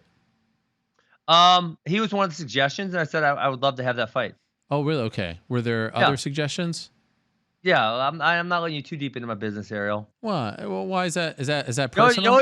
You always try to pry too much. It's just a there's only a certain amount you can give away before the people start getting mad at you for giving away too much. Sure, I understand. Okay. Yeah, you know how it goes. I mean, but the people they're already mad at you, so you don't give a damn. You're like the bad kid who's trying to get everyone else to be the bad kid with you, so you feel a little better about yourself. What are you talking? Wait, who are you referring to? Who are these people that you're referring to? The UFC? The UFC, yes, the UFC. They love me. Yeah. What are you talking about? It's kayfabe. Yep. You are in the doghouse. Really? What doghouse? So. I don't live in said house, so how could I be in a doghouse? Right? You are the one who you went to the dark side. You have to rely on them, right? You're the one that cut the deal. It's not a literal doghouse, Ariel. Obviously, okay. It's a figure of speech. Why? Is there something that you know that I don't know? Have they told you something? No, I don't think so. Oh, okay. Well, I'm happy to hear that. Okay. And October 26th, that's the date? Oh, did I? You said that, not me. No, you tweeted it. Oh, I did. Oh, yeah. Okay, I think so. Damn it. Listen, you know what's funny? Sometimes I walk around places and I'm like, I forget about tweets I send, so I don't know who's mad at me. Okay, who's gonna come up on me and call me an asshole for tweeting something at them? For most of it, it's just kind of funny for me, but some people take that seriously. Okay, but it does look likely that it's going to happen. Yeah, I believe so. I believe it'll be announced this week. Main event. Main event. Okay. Yeah, it should be exciting. I'm excited for that. Obviously, like you said, I blew it. I had my opportunity. I was very close to a title shot, and now I got knocked down a few rungs, so I got to work my way back up. Hopefully this will get me started, and then after this, then I can, go call out one of those top contenders, and I'll be right back in the mix. And so we spoke to you on the Monday after, which again is an incredible thing that you did that. You got a lot of praise, and rightfully so. Here we are, almost exactly a month later. How, like on the Monday after, it's almost too fresh to really have it sink in, right? A month later, how are you dealing with the loss? I just told you, Ariel. I try not to think about the fact that I fucked up my live stream. I mean, think about this. For 9 years, I'm trying to prove I'm the best fighter in the world. I am so close to doing that. So close. And I let stupid George Masvidal knee me in the head. I mean, Ariel, I haven't been knocked down in 19 fights. I didn't get knocked down one time, and then I let this idiot knee me in the head and get knocked out. And now I don't get to chase the dream that I had. I mean, everything was working out so perfectly. And now you just keep trying to bring up the fact that I blew it. I'm sorry. I have accepted the fact that I blew it, but I try not to dwell on that fact. I try to move on. the rest of my life is great. Everything's going well. We had a really good performance at Fargo at the national tournament with our kids. You know what? Actually, I have going on today. I have the best disc golfer on planet Earth. Oh. They actually have a rating system, and currently he has the best rating that any disc golfer has ever achieved on planet Earth. He's at my house. We're gonna go play my personal course later. I just finished my 16th hole this morning, and so I'm having a lot of fun doing that. So that's why I got a great afternoon planned. And you just try to rub my face in the dirt just over and over again. No. I thought that we were friends, but now I'm starting to see. I think this is a backstab. Absolutely not. I was just curious, since you were so open and honest about how you were feeling on the Monday, if a month later, is it bothering you? Is it keeping you up at night? Are you snapping on people? Or are you handling it pretty well? I try to forget about it. Okay, fair enough. I messed up my life's goal. Why? You're trying to rub. I mean, it's not as bad as when I lost at the Olympics, and I realized I'd never get another shot because of this. I could have another shot, but nevertheless, I mean, you're talking about a goal of 9 years in the making, and I'm one fight away from getting there against the guy who I chose to be in that fight to get there, and I blew it. But you didn't mess up your life's goal. You win one fight, you're right back there. My life's goal was to be the best in the world. Yeah, but you're right back there. You're right. I'll probably take me 2 fights. We'll say right to get in that talking in range. But I was right there. It was going to be Madison Square Garden on November 2nd. I was going to beat up Marty, and Colby was not going to have a shot, and it was going to be fantastic. And now everyone has to deal with the fact that I messed up, and they have to listen to Colby. Ariel, let me tell you this. You want to hear something? Okay, Colby is a great fighter, no doubt about that. He's probably fairly financially well off. He's fairly famous. He paid those women to come to his open workout, and they still could not stand to be around him. I mean, how cringy of a human being does that make you? That's really bad. Think about that. Some women, if you're famous and well off and you're really good at something, like, you should have women flocking to you. They want to be around you. This man has to go pay women, and the looks on their faces and the body language they're putting out saying, holy shit, I need like 5 times as much money to be doing this. Not what this idiot's paying me. Tell me you didn't feel the same way. I can't confirm that he paid them. I don't know. I don't want to. Okay, but did you see their body? Did you see the women's body language and the? I just figured they were shy in front of the cameras. It was not good. He's rich. He's famous. He's still paying these girls, and they still don't want to be around him. Can you imagine? Helwani? Even with that nose, you're getting way more bitches than Colby Covington is. All right. I mean, that's your opinion, and I think he's looking for love. And I think you're married, probably. I am. Yes, I have 3 children. I feel like we've talked about this before. Yeah, you're not getting bitches then. No. My apologies, Mrs. Helwani. All right. Well, thank you. I appreciate it. I've met your lovely wife as well, and I certainly wouldn't speak of you in those terms. I'm not getting any women. That's my wife. That's it. And so, could I ask, like, when you see what's become of Masvidal, does that annoy you? Is it hard to ignore that? Him, like, the things he's saying, the fame and all that, or? I try to ignore it. Okay. I wish I would acknowledge that I made him this popular. Yeah. I brought the best in him. It's it's fine. It's part of the game. We were the most anticipated fight by far on the biggest card of the year, and it definitely wasn't because George decided not to show up to 2 different press events. It was because I made it that way. And George can say I'm a dick or whatever the hell he wants to say about me, but if he wasn't so rude, he should probably say thank you for making me a lot of money. What about this photo that emerged? Woodley and Masvidal together, and Dylan Dennis and Colby saying that they needed new friends and you needed new friends. Did you feel like this was an act of betrayal on Tyron's part? Oh, he texted me 2 days ahead. He said, hey, I'm just going to warn you. There's going to be some pictures coming out. I have to do the shoot with George Masvidal. I said, dude, it's not a big deal. You're making money. Go make money. It's whatever. Okay. So the stuff that Dylan was trying to, drum up, stir the pot, not accurate. Nothing to it. I mean, no, not at all. Okay. He really has a thing for you, huh? Dennis? Yeah. Yeah. I mean, he's got me blocked on. No. Twitter, so I can't.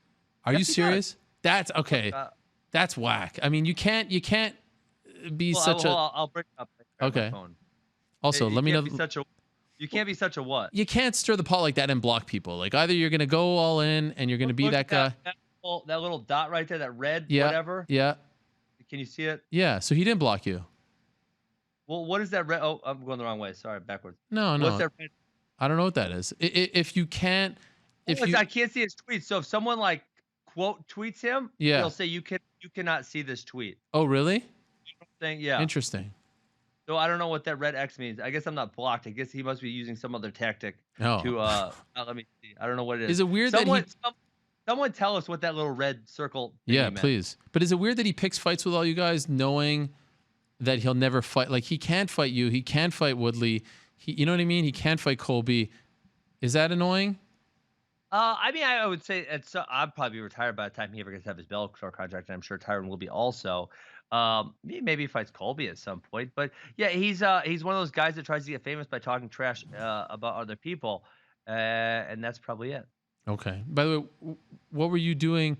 Maybe you were muted. They're telling me. Is it possible that you were muted? But no, you wouldn't know that, Corporate Jake. You wouldn't know if you're muted. That's the beauty of being muted. Yeah, you wouldn't. Oh, okay. Red circle means you've been mentioned in conversation thread. That's not what it means. Oh, I mean, that's... someone tell us for real what it means. It's a red circle with a line through like a speaker looking thingamajigger. Oh, maybe that is muted. No, that means you muted him. I muted him? Yes. Oh, I did. I'm so smart. Yes. I don't listen to Dylan Dennis. Look how smart I am, Ariel. Well, then you're just essentially doing what I said I don't think you should be doing. Ignoring him. Yeah. That's perfect. Okay. Well, by the way, muting is way better than blocking because you don't want to give the guy the satisfaction that you blocked him.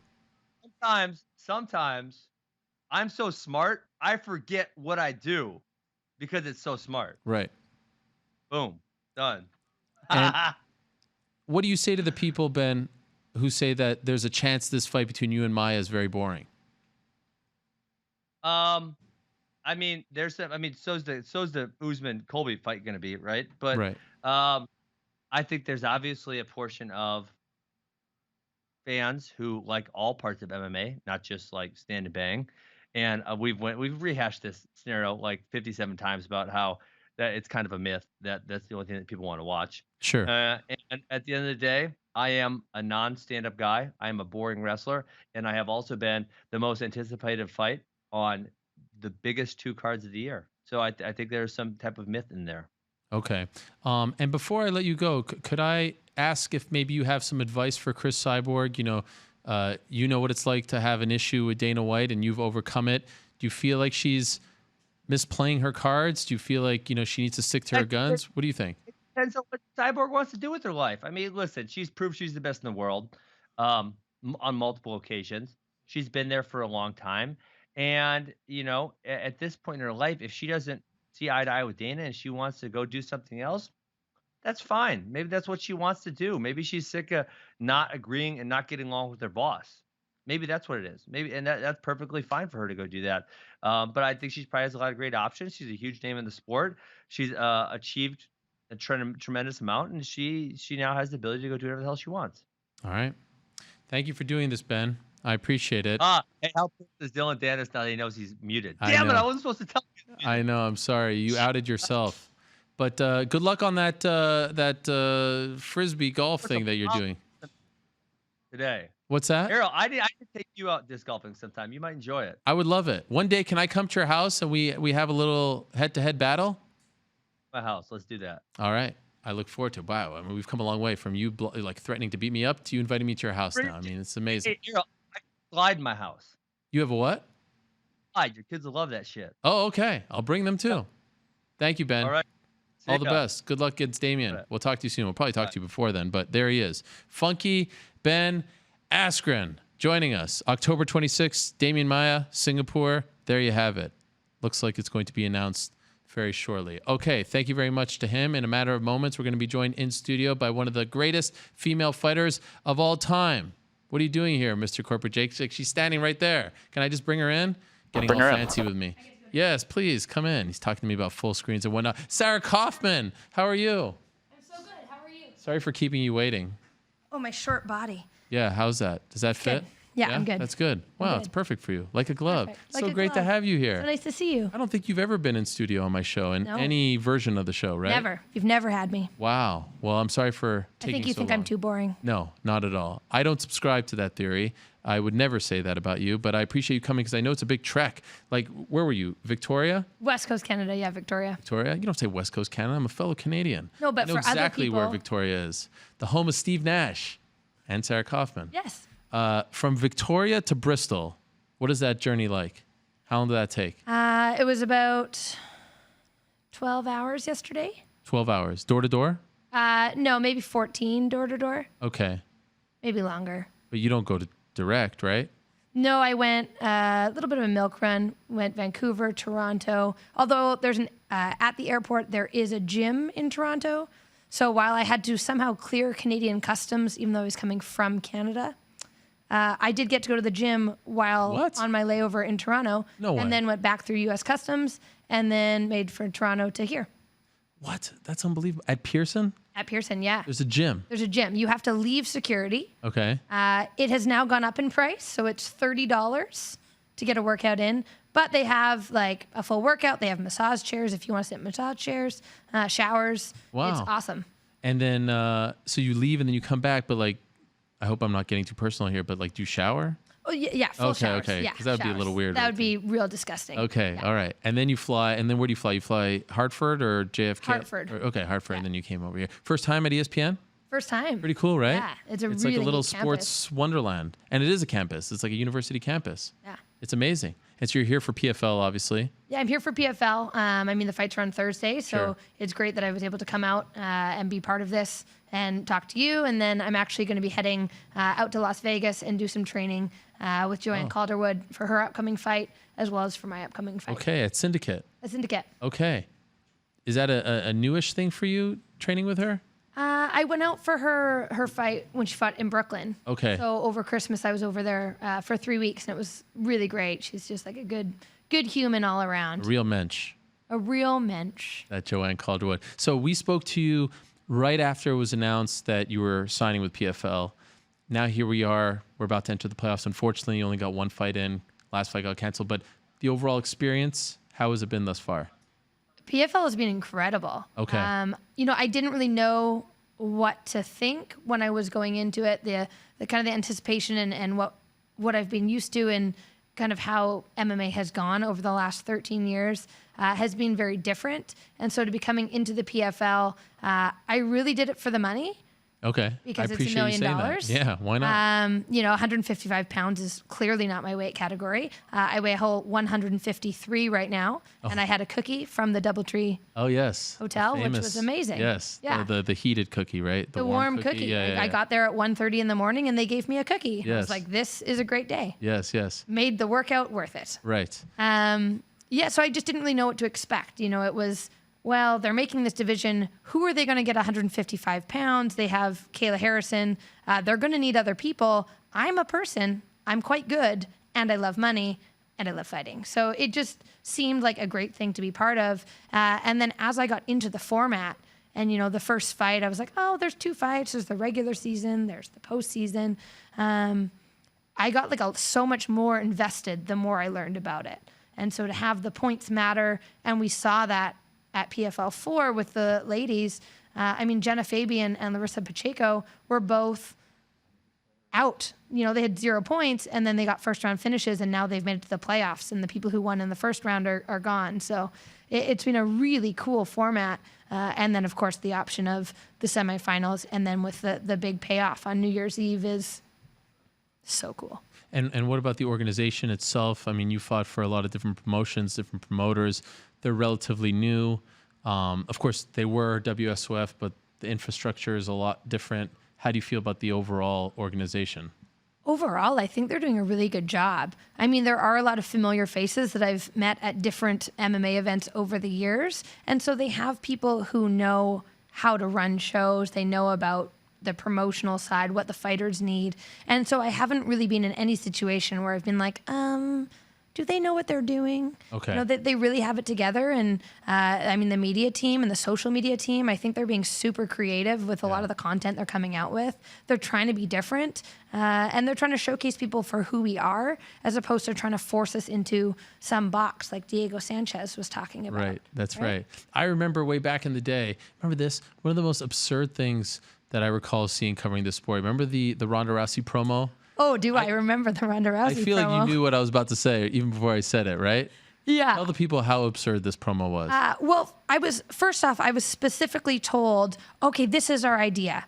Ronda is going to be in this badass black leather singlet, whatever, cat suit. She's going to have wind blowing in her hair. She's going to have like glasses. She's going to look so awesome. And I was like, and what's the idea for me? They're like, well, you're going to be in white. I'm like, for when I'm already white, I don't need a suit for that. Right. And also not very flattering, like a one piece, you know, and what was that, leather? Pleather? It was from a sex shop. It was. They did order me a small or potentially an extra small. Okay. So I actually had to have Esther Lynn help me get into it. No way. Oh yeah, I couldn't do it up. I couldn't sit down. As we got into it, the seams were ripping open. So like if I put my arms out, there was like the pull because it was too small. They had her like full makeup, full hair done. I flew off a plane. They drove me there. They were like, okay, you're good. And then I had to have other people being like, you can't just like push her aside. Right. We had the full on like go-go boots, like the lace up stripper boots, knee high. I mean, if that's your thing, that's great. But that was our photo shoot with double-ended zippered crotches. It was so ridiculous. So ridiculous. The whole thing. Yeah. At any point were you like, no, I'm not going to do this? Well, no, the whole time. I said, this is a horrible idea. I also matter. Right. And they were like, well, you know, like, you're just the other person. Right. And this was our idea for Ronda. And I don't even think they could use most of what they shot because it looked like we were in sex suits. And it was absurd. I actually had a friend this week send me a photo. I don't know where she was, but it was this mannequin in a shop, white pleather, full suit. And she's like, remember this? Oh, and I'm like, no. I do remember this. We'll never forget it. I will never. It's also a hilarious moment. Sure, in hindsight. But I feel like I remember how hard it was for you to get that fight with Ronda, how much you had to campaign and all the nonsense with her getting the shot before you against Misha and all that. So I feel like there was a part of you, being the good Canadian that you are, like, I can't really say anything at this point because they're just going to take it away from me. Were you worried about that? I mean, they couldn't really take it away at that point. Like, they'd already announced it was already going. Right. But I had no say in any of the decisions that were made. And even when I was like, my hair is in like an ugly ponytail from the flight, like, you should probably do my hair. Right. They were like, no. Oh, wow. You know, like, it just wasn't. Like, it was very clear their production was for, I was told probably 4 different occasions, this is for Ronda. Wow. That's amazing. Sometimes they hide the bias. In this case, it didn't seem like they did. Oh, no, I was told flat out. And then unfortunately, she won and it was for Ronda. Sure. But at the end of the day, it really did open up a lot of doors for other females. And now it's led me to the point where I can now be, with the PFL and be, potentially earning $1 million check at the end of the year, and really be valued for who I am and how I present myself, which is always been a huge factor for me in kind of navigating the business side of the MMA world, because I haven't really wanted to cater to, the sexy photo shoots and the trash talking that's not true to who I am. So it's amazing because that fight was around 7 years ago, like this week, if memory serves me correct. I think it was like... I feel like it was maybe August 18th. Something like that. Okay, so maybe next week. But around this time. And I feel like there's a great parallel between that fight and this fight, if you get it, against Kayla Harrison. And I actually feel like they need to tap into this story, because here you are 7 years ago trying to get that respect. Your resume is incredibly impressive at that point. And then you get this fight, and then you have to do nonsense things like that, and then the fight doesn't go your way and it ends rather quickly. And now here you have the opportunity 7 years later. It's not Ronda, but it's a judoka, it's her teammate, it's an Olympic gold medalist 2-time as opposed to the bronze medal. Like, this is, for me, if positioned the right way, this is a chance to right the wrong, right? To almost again, it's not Ronda, but there's a story there. Do you view it the same way, or am I just concocting some crazy thing here? No, there absolutely There's is. so many There are parallels. so many parallels to, I mean, even seeing, and I don't know, who does a lot of things, but, as a joke, they put out that Stranger Things poster, and they have Kayla's face like huge on the top, and then everyone else is smaller. I'm like, well, Kayla's not seeing over me. I'm in number 1 spot in the division. Right. Like, I should be in the big spot. So I actually had like a fan switch it over for me. Oh, and, wow. Like, I think that's good stuff. Is hilarious, but it does have that same feel of like Kayla's getting a lot of push. Sure, she has 2 medals in the Olympics, 2 golds. Like, that is of course impressive, but that's not MMA. And so you have those parallels that are coming from her big judo background versus very little MMA experience, and me being on the other end with MMA experience and an orange belt in judo. So Orange belt. Orange Well belt. done. And how did the belts go? I'm not I well think versed. orange is really easy to get. Okay. Is that It's like white belt? White, yellow, orange. Like, Okay. it's up there. Like, I know how to break fall. I know my basics. I know, grip fighting. But it's not a black belt, and it's not 2 gold medals. Yeah. Fair enough. Do you feel like, I mean, maybe a silly question because I know you've been asked this, but like, they want her to win. Yeah. You feel that? Well, Is it as apparent as the Showtime stuff? yeah. I mean, they want her to win. But I also think now that I'm involved in the PFL, I actually think that I've changed the tides a little bit. And I actually think that they'd be happy if I also won. Really? I think they wouldn't be as happy as if Kayla won. But I think that I'm able to carry myself in a way that they could be happy for me, and they could probably spin it into like, okay, well, then next season, let's do something closer to my weight class, or do a different, do 145 or do 135, or, you know what I mean? They can sell me and how I fight and how I bring myself to every event. You don't feel though like you're the albatross, like everyone's rooting against you. You feel the love. Yeah, I feel the love. Okay. Are you being honest with us? Yeah, mostly. Okay. I mean, I do think that there is the slight bias towards Kayla winning because they've built her up since last season. She's had all of her professional fights with the PFL. She's clearly, she gets, the headliner or the co-headline spots, even though I'm in first spot. That they gave her Morgan when I had already fought Morgan, and I thought that we were all getting winners, and then they announced like, oh no, she's actually fighting the person lowest in your division. There's little things that you see, but I'm here to fight. I'm here to beat any girl they put in front of me, and I'm here to win. And then they can be happy for me when I win, and then Kayla can be upset, and then we can do it again. What you guys have going on is the best thing of this PFL season, and I think by far, if you do both get to the finals, and I'm assuming you think that you'll meet her in the finals, that should be the main event in my opinion. It's the biggest fight that they have. It's the freshest thing.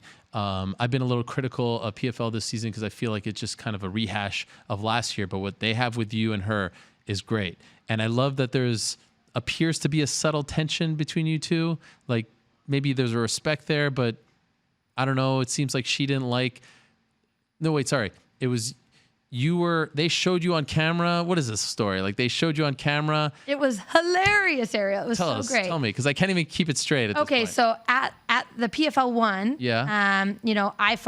Kayla fought 3 fights later, I think. So Right. when she was fighting, I had showered, I was sitting watching. They're like, okay, we're gonna bring the camera, we're gonna have you watch, and we're gonna film you while you're watching her. So like I'm watching her, and I didn't think anything of it.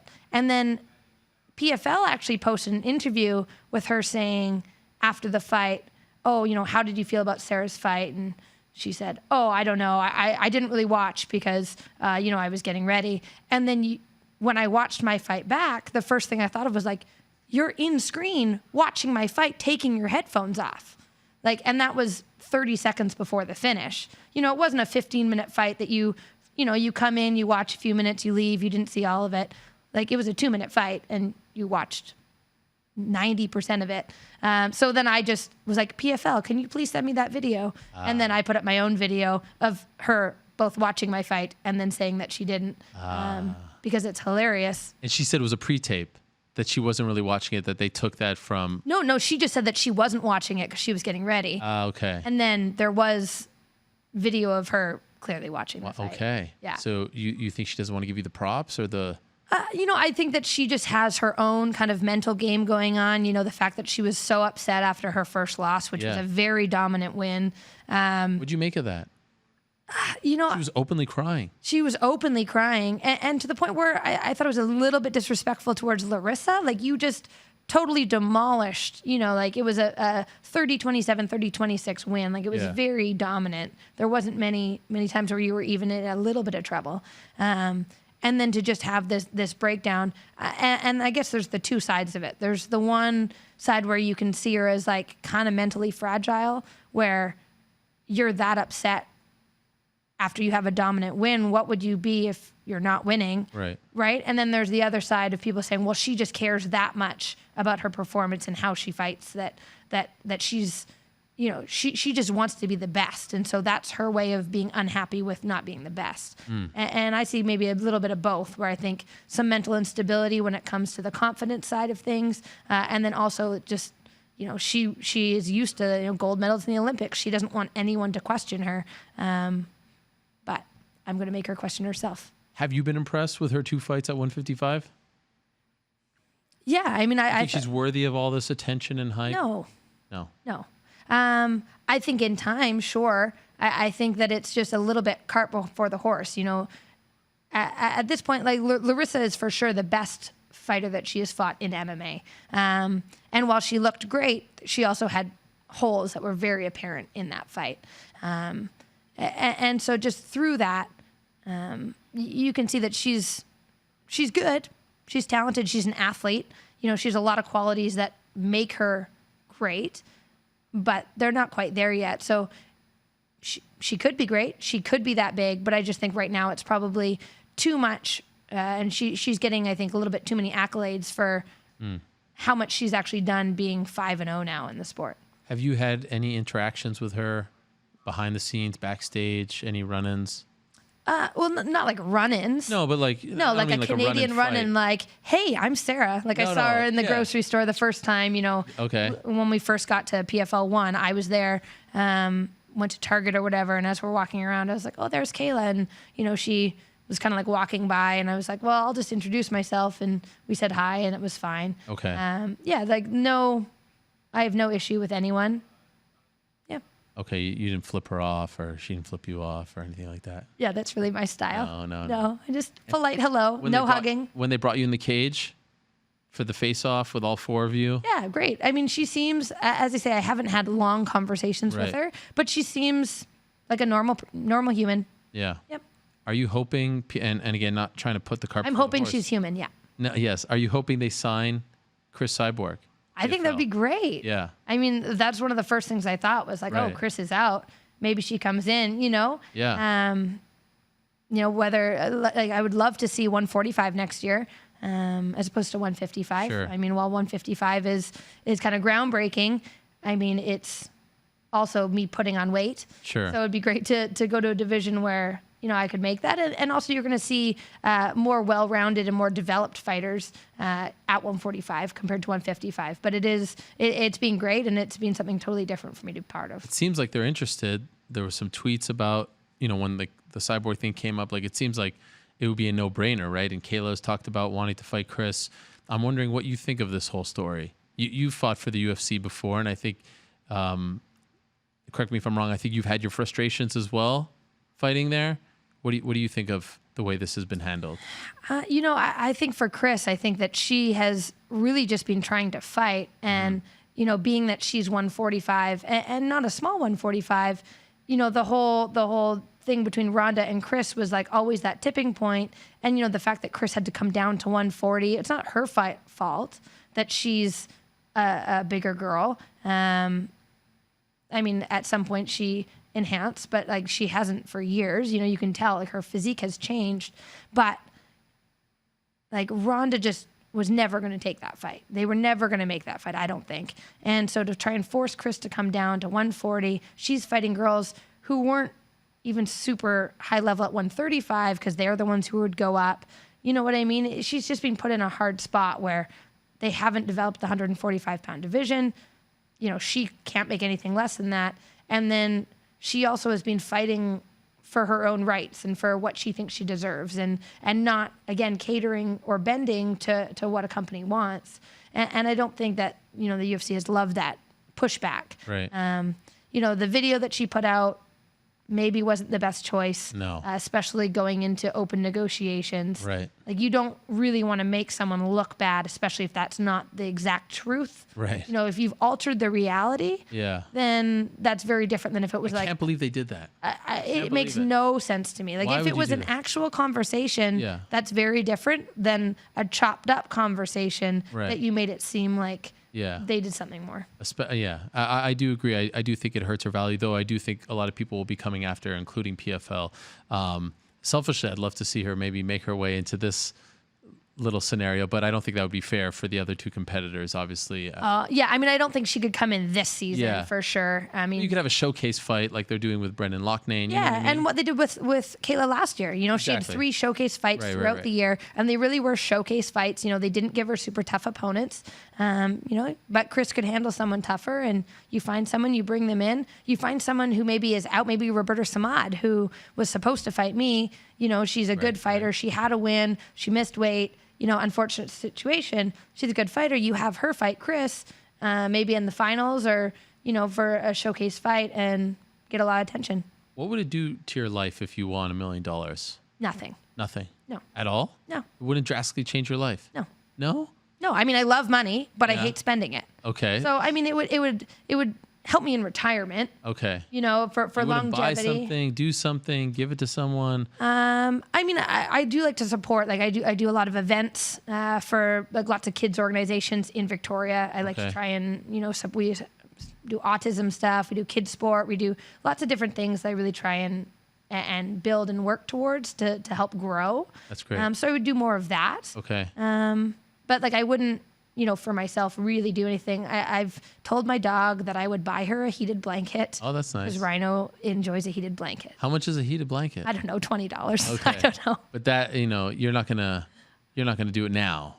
Like, she has to earn it. Well, or he has to earn it. She has to earn it. Okay. The year's worth of, she gets to stay at her favorite friend's house when I'm away at fights. Okay. So that's like a treat for her. Sure. So the bonus of me winning $1 million or us winning $1 million is that she will get herself a heated blanket. Do you ever sit back? So you've been doing this since 2006? June 3rd, 2006. You ever sit back and sometimes I think we're all guilty of this, like you're in the weeds and you don't stop and smell the roses, but like this wasn't really supposed to happen, right? You didn't have aspirations of being an MMA fighter, correct? Isn't the story that you were a dancer and in the complex, that's where the gym opened up, right? Yeah. And then you just tried, you did some like cardio kickboxing class. Is that accurate? Yeah. It wasn't a cardio kickboxing class, but it was like a pad work Muay Thai class with Adam Zucek at Zuma. Right. I'm still there now. Like, I coach, Is it in the same spot? No. So we moved to a new location in 2006. So like right before my first fight. Okay. And then actually, as of right now, we're in the process of doing renos to move for September. Like, it's a lot Another happening spot. back home. Yeah. Okay. A brand new gym, which is pretty awesome in Victoria. Prior to that, though, had you ever done any martial arts? No, I think I did like one Taekwondo class when I was in grade 6, and you got to try different things. But I love the fact that you said grade 6. Because I say grade 6, Grade 6. but they don't say that in America. Oh, sixth grade. So when I talk to like my kids' teachers and I say like, oh, grade 1 coming up, and they're like, what are you talking about? No, Dad, it's first grade. They look at me weird. It's a weird thing. I wonder why that is. I like it better. I like it better too. Anyway, I didn't mean to interrupt. No, but yeah. So you had no background whatsoever. No background, just dance. Wow. And then How good of a dancer were you? I was decent. I was pretty good. Like, did you want to become, was the goal at that point to be a pro dancer? So when I was like 8, I didn't really know what it was, but I was like, I'm going to be a pole dancer. Okay. But then I like clothes too much, and I'm pretty shy in public. Yeah. So I decided that was not what I wanted to do. Maybe that's what Showtime was tapping into. They knew. Yes. They knew my 8-year-old dream. That's right. Stripper dream. Right. I got the boots. Right. They asked if I wanted to keep them. I missed out. You said yes or no? I didn't take them. Really? I should. Wow. I know. They were giving them away for free? They were giving them away for free. Yeah. That would have been a nice little piece of MMA history. It would have been. I wonder if Rhonda kept them. Maybe. I don't think that she did. Okay. So anyway, so you wanted to be a dancer. I wanted to be a dancer. And And I more actually just love dance. So like I did like 20 hours a week. I was in a dance company from the time I was in like grade 3, third grade, if you will. Right. And I just loved it. And then I just didn't really think about doing anything else. I always planned on doing cardiovascular surgery. So grade 5, I made the decision, open heart surgery. That's what I'm doing. Really? Yeah. Why that? I don't know. I've always loved like medical things. I used to, when TLC had shows that were not super weird, there'd be like actual operations, like people getting surgeries, and I'd like eat dinner watching these operation shows. I just have always found medicine and pulling things apart and healing and very interesting. So that's what I decided that I was going to do. And then any reason why the heart? Like that's a serious. Well, I thought I wanted to do surgery. Okay. And then I was like, well, like finger surgery, but the heart is like such an important part, Yeah. Such like you get to crack it open, you get to meticulously fix people. Yeah. I also do my grade 5 teacher, actually, maybe he planted the seed a bit. At the end of the year, he would do, his name was Mr. Wriggler. He was amazing. Okay. And he, at the end of the year, he would kind of make predictions as to what career path he thought you would be. And I think he told me I could see you doing some kind of surgery, maybe open heart surgery. Wow. And so that kind of was I could totally do that. So how much did you pursue that? Well, I went up to second year of university. Oh, really? Where? At University of Victoria. Okay. Yeah, just doing basic pre-med courses, sciences, calculus, biology, physics. And then I realized that university, for me, seemed more of a business than it did of learning. Uh-huh. And that upset me. Okay. And then I was like, well, at the time I wanted to have kids, and I'd had this whole plan of I'd have, kids between 24 and 26. I'd have 4 of them. But then if I was going to do cardiovascular surgery, that's, pre-med, med school, 8-year residency. I was like, I'm going to be 34. I'd pretty much be my age now, just starting the career. I was like, when I have kids? Right. And then so I just stopped after second year university just to figure out what I wanted to do and started training more. And then it just kind of So this is around the time where you're getting into martial arts. Yeah, I started grade 12. I started kickboxing. Okay. Muay Thai. And then the next year I did both dance and Muay Thai. With a tiny bit of grappling, and then the next year I kind of just went right into it just for training purposes. Did some small tournaments. My first opponent for MMA, Liz Posner, she had just fought Misha Tate in an amateur fight. And we were at a grappling tournament together, and she said, I'm looking to have another fight. We need an opponent. Do you want to do it? And that's really how I started. Wait, so when you're starting to learn this stuff, kickboxing, boxing, striking, do you feel like the dance skills are helping you? Foot movement, agility? I want to say that has been my least favorite question in interviews over the years, because it's usually the first question. Has this been asked? I felt like it was a brilliant question. I paused. I had a big okay. I'm almost ashamed. I'm sorry. I used to get more, but it is a very valid question. I do think the balance and the footwork and the ability to pick up small details it is great from dance. Just body awareness, body mechanics. Why do you hate the question so much? I just feel like maybe before it was question? Well, it was just it was always the question. Oh, so you came from dance? How have your dance skills helped you? Okay. I was like, but what am I doing now? Okay. Whereas I can maybe now that I'm older and wiser, I can appreciate. As you see the journey of the interview, it's we talk about the now, then we take a step back, and then we end on the now. I want people to know who Sarah Kaufman is. What makes you who you are? There's a science to this. It's a good much question. like open heart surgery. Much like it. Yes. It's a good question. I'll accept. Maybe not when you're doing a 5-minute that's local the thing. TV global news hit, right? They do 4 questions, and one of them is right. Does dance help you in fighting? Right. I understand. Okay. So the answer is essentially no. It helps as any sport would help you. Sure. And I don't mean today. I just meant as far as the transition from being. Oh no, it didn't help at all. Oh, that's the question. Oh, sorry, no, so it didn't help at all. No, I don't mean today. I mean back then in 2006. Yeah, I mean. It didn't help at all. Why not?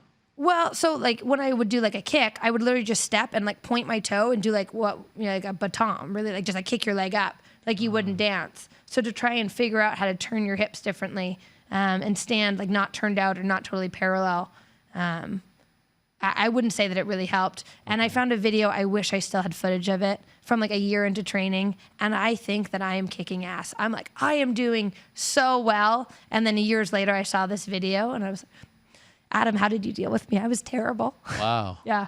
And that's like 12 years ago.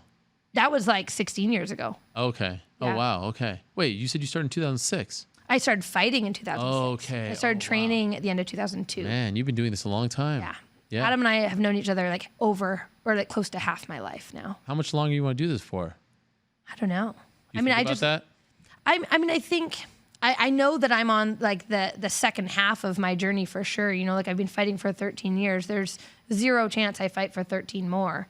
But I don't have like, I want to be done by this age or I feel like I need to be done in 2 fights or 4 fights or 10 fights. Like I love what I do. And I honestly feel like I'm still getting better every day.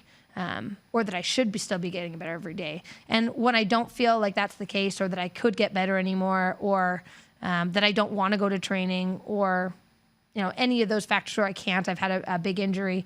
Then in those senses, you know, then I don't want to be fighting to just fight and get a paycheck. I can work at the gym. I can coach the kids at Zuma. I can sell cars. I could do anything to just get a paycheck. Right. And with the body on the line and like, you have to be all in. And I want to be the best. I know I can be the best. And if I feel like I can't, then I'm out. What does Zuma mean? It's just a cool name. That's it? Well, I mean, originally it was, you know, Zujek Ultimate Martial Arts. Ah. But You guys don't like that anymore? now we're just Zuma. Why? I don't know. I think it's kind of cool. That's his name. It's his name. Yeah. Your head coach. Head coach, Right. Adam Zujek. Right. Yeah. You guys are moving away from that.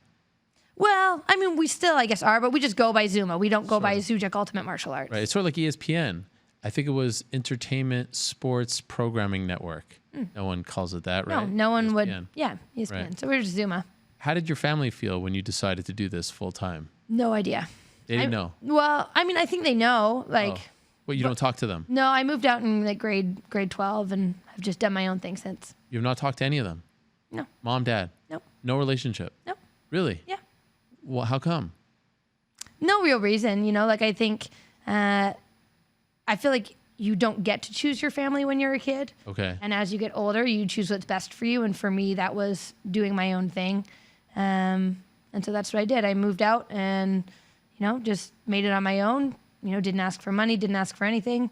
And it's been awesome. Really? Okay. Yeah. And even with you becoming famous on TV, all this stuff, you don't hear from them?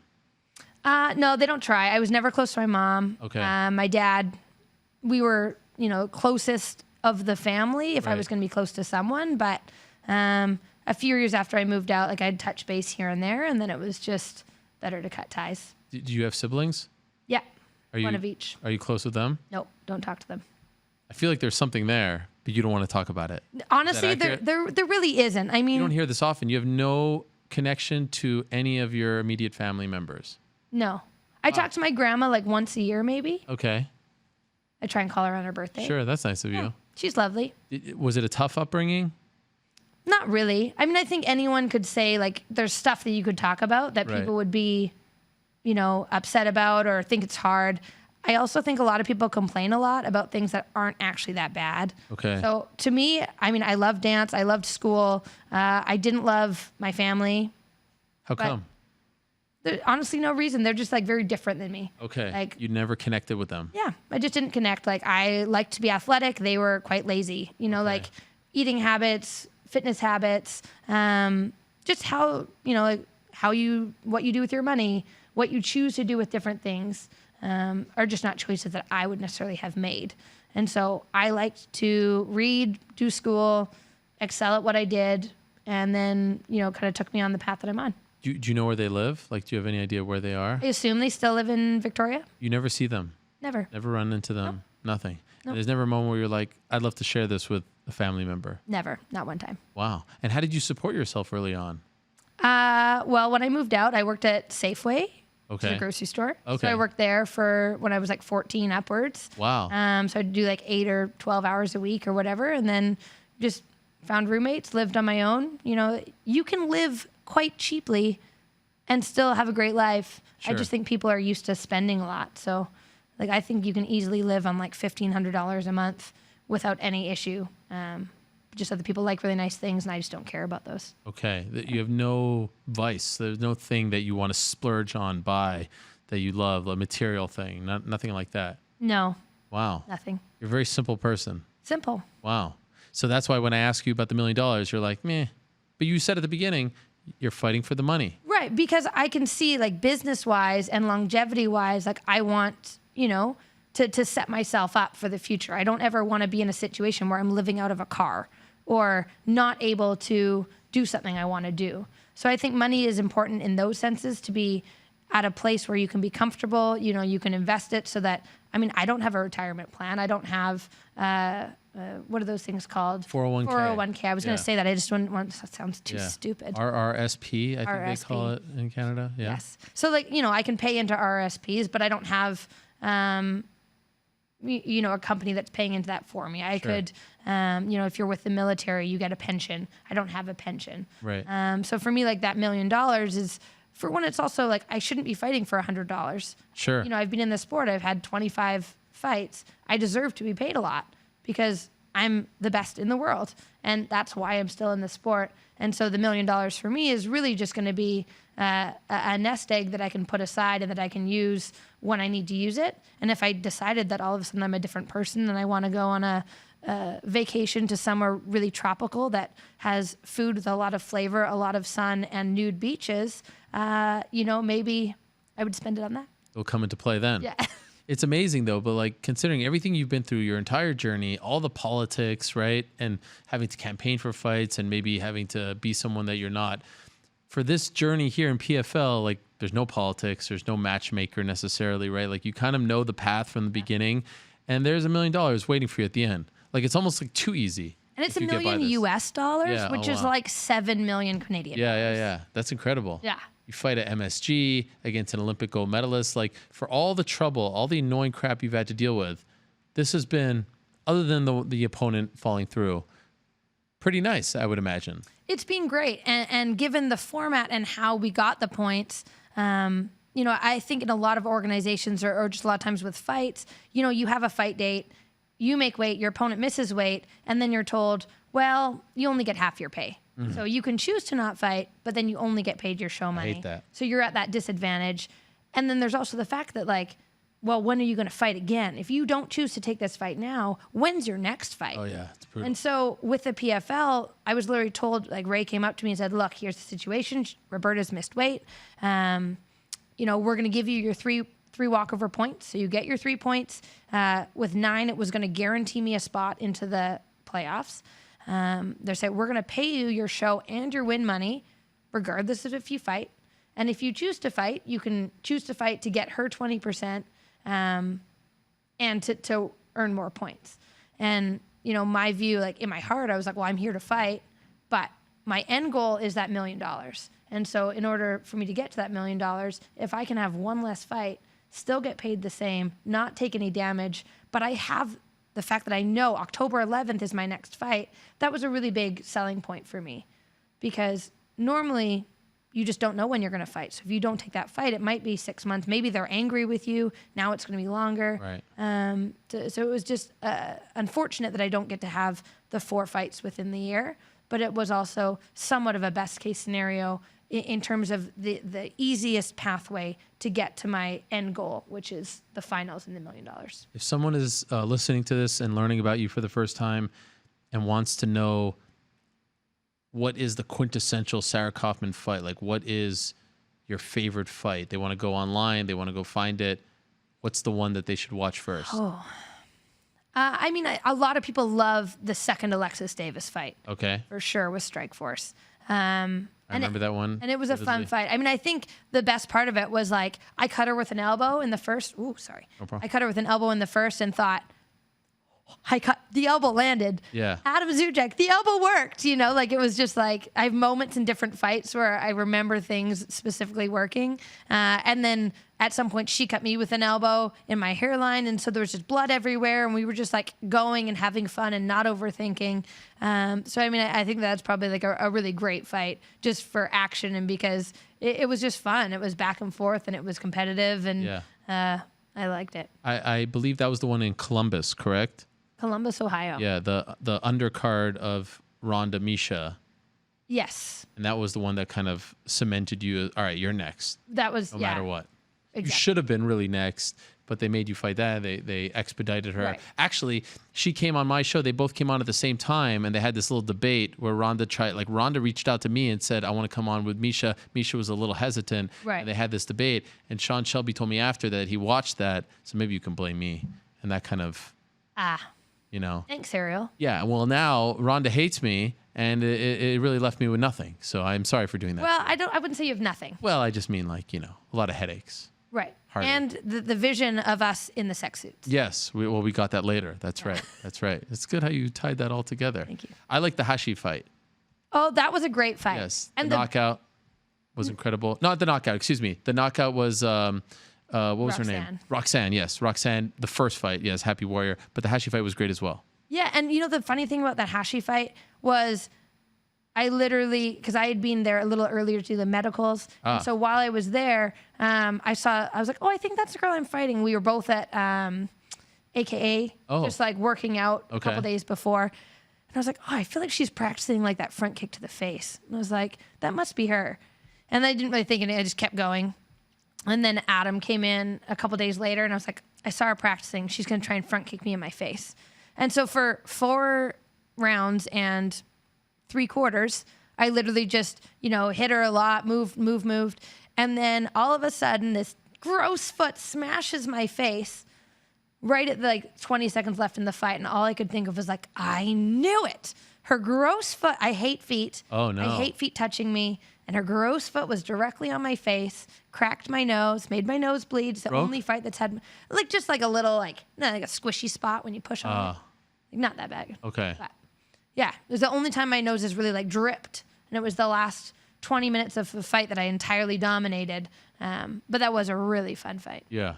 And Casey, our mutual I friend, do know Casey, yeah. Casey Leiden, I hope that he's there when you get to fight for that $1 million. I feel like he's chronicled your career very nicely over the years, and I feel like it would he's be definitely apropos. been there for some really big moments and some really down moments. I got to be at his wedding, which was, for the record, the coolest wedding I've ever been. Wow, Esther and Casey, the famous photographer videographer duo. Esther and Casey, you guys are amazing. Best wedding of my life. Wow, I'm sorry I missed it. You missed a big one. All right, well, I didn't miss this. You didn't miss this. Thank you for coming. I appreciate it. So good luck to you. So you're off to New York and then Atlantic City on Thursday? So I'm actually off to New York. I won't be at the fights in Atlantic City. I'll be watching them on ESPN, ESPN Plus, Thursday night for the final regular season of the regular fights of the PFL. Sure. And then I'll be heading from New York directly to Las Vegas, train in Las Vegas with Joanne. For the rest of the camp? No, just for a couple days, and then back to Zuma. Then we have Dustin Joinson actually fighting on the Contender Series, the Dana White Contender Series. So I'll go back to Vegas, train again with Joanne, be there for his fight, go back to Canada. Wow, so it's gonna be a little back and forth. I'll have people coming out to train as well, and then be ready to go October 11th for Mandalay Bay. Mandalay Bay. I forgot Las Vegas, that. yeah. Las Vegas. Pretty cool. In Las Vegas, the fight capital of the world. There she is, the pride of Victoria, BC. The great Sarah Kaufman representing Canada. Canadian MMA gets a bad rap, but I feel like good things are coming. Last week we saw some good performances, right? Who gives it a bad rap? I don't know. Maybe me?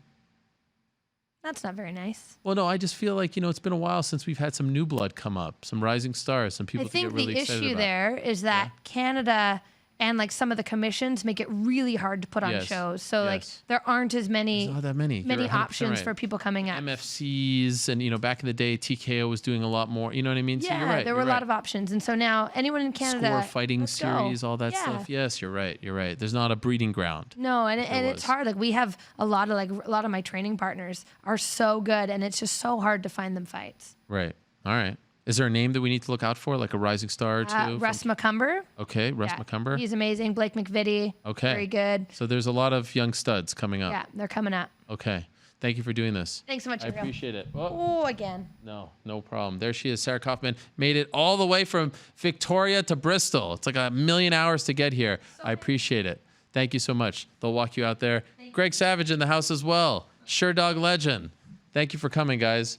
Appreciate it very much. There you see the PFL playoffs in front of you. The lightweight semifinal, Sarah Kaufman against Larissa Pacheco, Kayla Harrison against Jenna Fabian. And there you see the welterweight quarterfinals. And the playoffs start October 11th. And the finals are December 31st on ESPN2. That is New Year's Eve. And I think if both Kayla Harrison and Sarah Kaufman make it to the finals, that has to be the main event. That's the biggest fight, in my opinion. Name a bigger one. Name one that has been brewing for this long. Name one that has been, on our minds, that's been built up to more than that one, as far as this particular season is concerned. That's the one I would go with. All right. Thank you very much to Sarah Kaufman. I appreciate her stopping by. In a matter of moments, we're going to be joined by our final guest of the day. It's been a very fun day. Alex Volkanovski is going to join us to talk about where things stand as far as the featherweight division is concerned. Of course, you may recall Max Holloway last Saturday, not this Saturday, the previous Saturday, was in Edmonton, UFC 240, beat Frankie Edgar. We saw him in Las Vegas, Contender Series show. We wonder what's happening there. Not a lot of word, not a lot of info coming out of him. Volkanovski went to Edmonton, took him 37 hours to get there. Unbelievable journey. Weighed in successfully, was sitting cage side. He's next, but when will that happen? Perhaps we'll get some answers right now. There he is, Alexander the Great Volkanovski, who wakes up at the ungodly hour to join us once again. Like I do with Robert and Israel, I say sorry for making you wake up this early, Alex. No worries at all, mate. Like I always say, the kids are up early, so one of them was up, so I was actually just in the car, went and got a coffee. I seen the lights were on, so I quickly ran back inside so I could set up the phone a bit better, but we all good. All right. And I'm happy this time that you're not joining us from the hospital or anywhere crazy. You're safe and sound at home, and it's all good, and it's great to have you here. So here we are, 9 days after UFC 240. Where do things stand? Of course, we know you want that fight to happen October 5th in Melbourne, Australia. Where do things stand right now as far as you're concerned? I wish I had news for you, but yeah, we still don't really know. Like, I think, to be honest, that there's a good chance I might find out today. Oh, But again, it's just totally up to Max. Obviously, we want to be on the card. That'll be perfect for the for that event. UFC 243. But I don't know. I still don't have an actual answer yet. How do you feel? Like, what is your gut saying? Do you feel like, because the big question, of course, is will he decide to come back so soon, right? Like, he just fought in late July. He's been active over the past 10 or so months. Will he turn around? Will they be able to convince him? What are you feeling right now? What's your gut say? Look, I don't know. You know what I mean? He's a gamer. I've always had a lot of respect for him because of that. You know what I mean? So, I think if, they throw, numbers at him and things like that, there's a good chance he might do it. But, at the same time, you can't really expect him to. And, obviously he shouldn't be forced into do it if he doesn't want to. But, look, I'm happy to wait, and fight, later in the year for him. But, you know what I mean? A lot of people are like, oh, yeah, look, he just fought. As I always say, fighting's the easy part. It's the camps, doing them camps back to back, especially with the weight cuts that, we've got to do and what he probably has to do. So that's probably what will throw him off a little bit more. And again, I understand that. But at the same time, fighting, even though it's 5 rounds, mate, we cop probably a lot worse at training, to be quite honest with you. So I obviously had a few fight camps back to back as well. So obviously I got out of that Chile hospital, and I wanted to make sure that, if someone was injured, I'd be there. So I was trying to do whatever training I could. So I pretty much had a camp back to back as well. And, if I had to do one again for this card, I would. But I'm going to stay ready all year round, like I always say. But at the end of the day, if he wants to do it early December, which I think that's what he said in Vegas after his fight, I'm happy to wait till then. Okay, so you won't be torn up over this. The fact that you can't fight at home, massive card with your friend Israel Adesanya, it won't bother you. Oh, look, ideally, I'd love to, you know what I mean? I'd love to fight, back home, here at home and, in front of everyone on, a cracker event like that, for full stadium, 60,000 people. You know what I mean? Like I'd be a little bit disappointed, but at the same time, I understand. Again, I've got a lot of respect for Max. If he doesn't want to go back to back like that's on him. I'm not gonna say, a lot of people are gonna throw, oh, he's scared and whatnot. It's got nothing to do with that.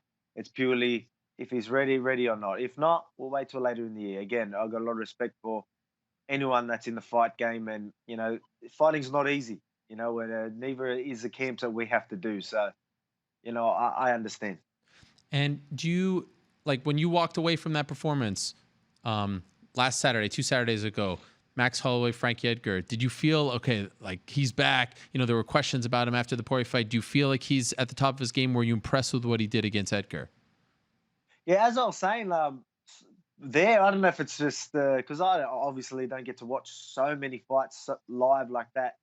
It looked a little bit closer than what I thought, but everyone's just corrected me with that. So I still haven't watched back the tape, but I watched the highlights and it did look like, oh wow, like a lot of them jabs and punches were a bit more cleaner than I thought. So I guess again I need to look at that tape because a lot of people are saying he made it look pretty easy out there, but watching it live and on the sidelines there, yeah, it just looked a little bit closer. But I did see a lot of things that Frankie done that was still giving Max complications. You know what I mean? But I mean, Max is a great champion. Obviously he's right up there. But I really do believe it's my time, and I'm the guy to do it. A lot of people are like, what's left for him in the division. And I'm going to correct everyone very soon and show that I'm the future of this division. So people will see definitely before the year's out. What were those things that you saw that Frankie was doing that was giving him trouble? Well, to be honest, the fight went exactly how I said it would. I said that Frankie will, when things, obviously he's comfortable in the pocket. Obviously he can handle that pace. He probably slowed down a little bit at the end, but he was still able to make Max hesitate when Max really wanted to pour it on. We all know Max likes to punch in volume and really break people. But, Frankie made that a little bit hard. Obviously, even with them takedowns, even though he didn't really get him with a single leg, I don't know why he kept on that single leg, but at least he was making, Max hesitate. When Max really wanted to pour it on, the shot was there, like the nice clean double leg that he got, it made Max hesitate. So Max had to, outpoint him rather than really pour it on and try and break him. And again, we all know that I've got a crazy gas tank, but I'm a lot more powerful than Frankie. I've got a lot of respect for Frankie as well, but I'm very dangerous in everywhere. You know what I mean? And again, I believe I'm a bad matchup for everyone. I really do. But with Max, I think that I'm going to give him a lot of problems. And mate, you know what I mean? Talk is cheap, as we say, but I get to show the world before the year is out, so you will see. Do you get the feeling, Alex, that Max respects you? Like, do you feel like he actually feels like you are at his level? Look, you never know. I do believe that he knows that I'm still going to be a threat. I don't think he thinks it's going to be easy, especially when you know someone's tough, someone's fit, and powerful. Obviously, you're going to, that's something that he's going to be a little bit worried about. But does he think he's going to be able to, more skillful than me, and will that work for him? Yeah, maybe he does think that, but we'll see once he's in front of me. Because obviously, a lot of people have thought that, you know what I mean, and I've absolutely changed it up to them. They've thrown, a lot of people blow out every time I fight, because it's totally different to the fight before. When I say I'm very well rounded, I really, really do believe that, and it's not just because I can wrestle, I can grapple, and I can fight. I can literally mix it up, styles, everything. It goes a lot deeper than just being able to wrestle, grapple, and throw some hands. So, I'm going to show that again. I don't want to talk too much. Again, Max a great champion, but it's my time. I still can't believe that you traveled 37 hours to step on that scale. Again, I love going through the journey, but it like pains me every time I say it. Auckland to Sydney, San Francisco, Seattle, you drove to Vancouver to Edmonton. I get that right? Yep, that's it. How? But, yeah, while cutting weight and water loading. But but one thing that you read in your post, I think it was driving from Auckland. I seen you cop a bit of flack about that. A I was lot like, of flack. I corrected it 2 minutes later, and everyone's like having a laugh. I mean, relax, everyone. Yeah, and even I copped it for that. It was like, oh, what's he talking about? He thinks he drove. But I can do anything. I can do anything. I can run on water, mate. Right. I know. Well, I was trying to give you that's- props. That must have been, in see? hindsight, that must have been torturous, right? Yeah, it was. Obviously, it wasn't the day before, but it only gave me very, very little time. Usually, while I'm water loading, and I cut carbs and sodiums and that, I really do lose a lot of weight. The weight just falls off me. I hold a lot of water, but because the travel was during them days, I literally got off the plane, even though it was 2 days worth of travel. I got off the plane and I was just as heavy, if not heavier somehow. And I was just like, what the hell? So I end up having a little bit of time to water load, but mate, I was heavy. I really was. I've never had to cut, or I have cut that the first time I made a featherweight, but lately I haven't had to cut much in the sauna, but I had to do around over 6 kilograms. So what's that in pounds? But that's me. Yeah, I don't know. I just held a lot of water from the plane, so it made. I don't know if you've seen. I was a little bit drawn in the face, but again, I'm professional. I'm always going to get it done, so that's no worries. Could you imagine if you traveled all the way there and like miss weight by a pound and you don't get paid? Oh mate, yeah, I was never going to let that happen. But before, when I was looking at the scale, I was like, far out. Got a bit of work to do, but yeah, again, we got it done. It must have been nice though to be because like you never get to come to these North American events and sit in the front row, all eyes on you. You're standing there. It's your fight in the main event. You're watching those guys. Like once that all subsided, you got to sit back, drink a beer or two. It must have been a nice experience, correct? Yeah, it was. Again, like a lot of people, like, oh yes, unlucky you didn't get to fight. I was like, I didn't care to fight. I was there just in case. I just didn't want someone else to take my opportunity. Again, I'm going to put myself in a position where I'm going to be the one. So if something happens and someone else takes that opportunity, then I'm a step back in line. And I'm not going to let that happen. I don't care if I just get out of a hospital bed in Chile. I'm going to get back in the gym, train. So I'm going to be there ready, you know what I mean? So, yeah, exactly right. Look, I was glad that they fought because I want my own promotion around my own title fight. You know what I mean? I want 8 to 12 weeks of promotion around our fight rather than me just being a fill-in fight. Again, no one even knew I was going there because obviously with the visa, I was waiting until I got my visa before I made it official that I was going there, and I didn't know until I had to drive through that border. So you know what I mean? So then that's why I didn't really, so no one really knew. That's why you were like, what? How didn't we know this? Okay, now I understand why you kept it under wraps. I didn't get it. I was talking to your manager the night before and he didn't tell me. I was a little bit offended, if I'm being honest. Didn't tell me anything. Come on, mate, I'll tell you everything. Okay, I'm happy you said that because I was wondering, should I ask, should I not ask? Would it be rude if I ask, Alex, how much they paid you to weigh in? Oh, that is a little rude, I think. You just said you'll tell me anything. Yeah, tell you. But we're on a live show. Sorry, everyone. No, look, it was definitely better than, obviously, you get paid more to fight. But sure. I mean, a little paycheck, a decent paycheck to go there, and I get to watch the fights anyway. So look, it was definitely worth it for me, especially now that I might have to wait till later in the year. Every bit of coin is very, very handy to have. So, I'm glad I've done it. But yeah, it seems like you're kind of you're slowly coming to terms with the fact that October 5th might not happen. Is that accurate? You don't want to disappoint yourself? Yeah, probably that. Yeah, I don't want to disappoint myself. And again, it's just look, man. I'm training. I'm right now training. I'm still doing the conditioning just in case. If I find out that it's later in the year, December, I might take the family on a little holiday. And but I mean, I'm always training, so it's not really a holiday with me. So I'll go somewhere where I can train. But you know what I mean. I'm fit all year round, so it's either way. There's no pressure on me right now, so I'm trying not to really put pressure as if I'm 100% fighting. And because that's what really drains you. Right, and no ill effects from what happened on the return home from Brazil, right? You're 100%, no problems there. Yeah, everything's fine. Everything, like back 2 weeks after that, I was back in the train. I was perfectly fine. It's just from my leg getting so big, it was it just took me a few weeks to really get that moving again because it got so swollen and that, like literally, I think it went that fat that it had done damage to the ankle. So I don't know what happened there, but it's all good now. Okay, I can't believe, like, when I was talking to you, because you remember I spoke to you, and then you went to the airport. Were you feeling sick in that moment? Because you didn't seem sick.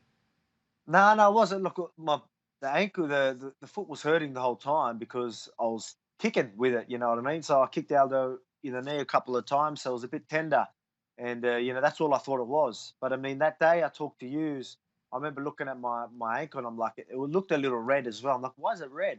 And I even said, I go, is that infected? And like, obviously you're not really going to think that. I just thought it must be a part of the healing process. But then once I got to the airport, I started feeling a bit really weird. I started going, oh, something's wrong. Like I thought I might have been dehydrated or something like that. So I ate and thought I felt a little bit better. Then I, got on the plane and, it started like rocking me a little bit, but I got off and I was like feeling a bit weird again. And I was like far out. Then that second flight from somewhere in Brazil to Chile, it just absolutely rocked me. And that's when I was just like, mate, that 3-hour plane flight felt like 20 hours. And I was just sitting there and, oh, mate, it was the worst. It really was the worst. Being like, I had like 40+ degree fever and, just sitting, you know what I mean? Like on a plane, not being able to move. And had blankets on me, but I was cold and it was the worst feeling. So I just knew. And then I felt my glands on my hip and I felt that it was all swollen and big. So then that's when I knew, something, I got an infection here. This is probably a little worse than I thought. So I'm like, all right. I told the hostess, you better get a doctor for me when I land. But by then I was delirious, and they're questioning me, and I don't usually get angry. It's hard for me to get angry, but I was like, don't question me. Get me a doctor straight away. You know what I mean? I was getting pretty upset, even having to go at my coach. My coach started sort of questioning me as well. Obviously, they're just trying to stay positive, but I'm like, shut up. Yeah. You're going to talk like that? Get on the next flight to Australia. I don't want to hear it. Oh, man, that is an unbelievable. So you have been through a lot, my friend. I'm happy you got to go to your friend's wedding. How was it? Yeah, it was good. It was really good. It all worked out on that front.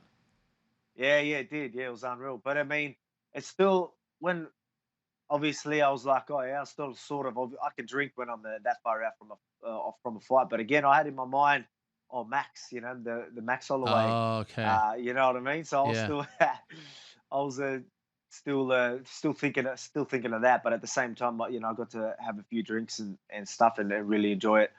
And it was fun. It was a really good wedding, and it was definitely worth the wait. Hopefully, me winning was worth their weight on holding that wedding up for me. So.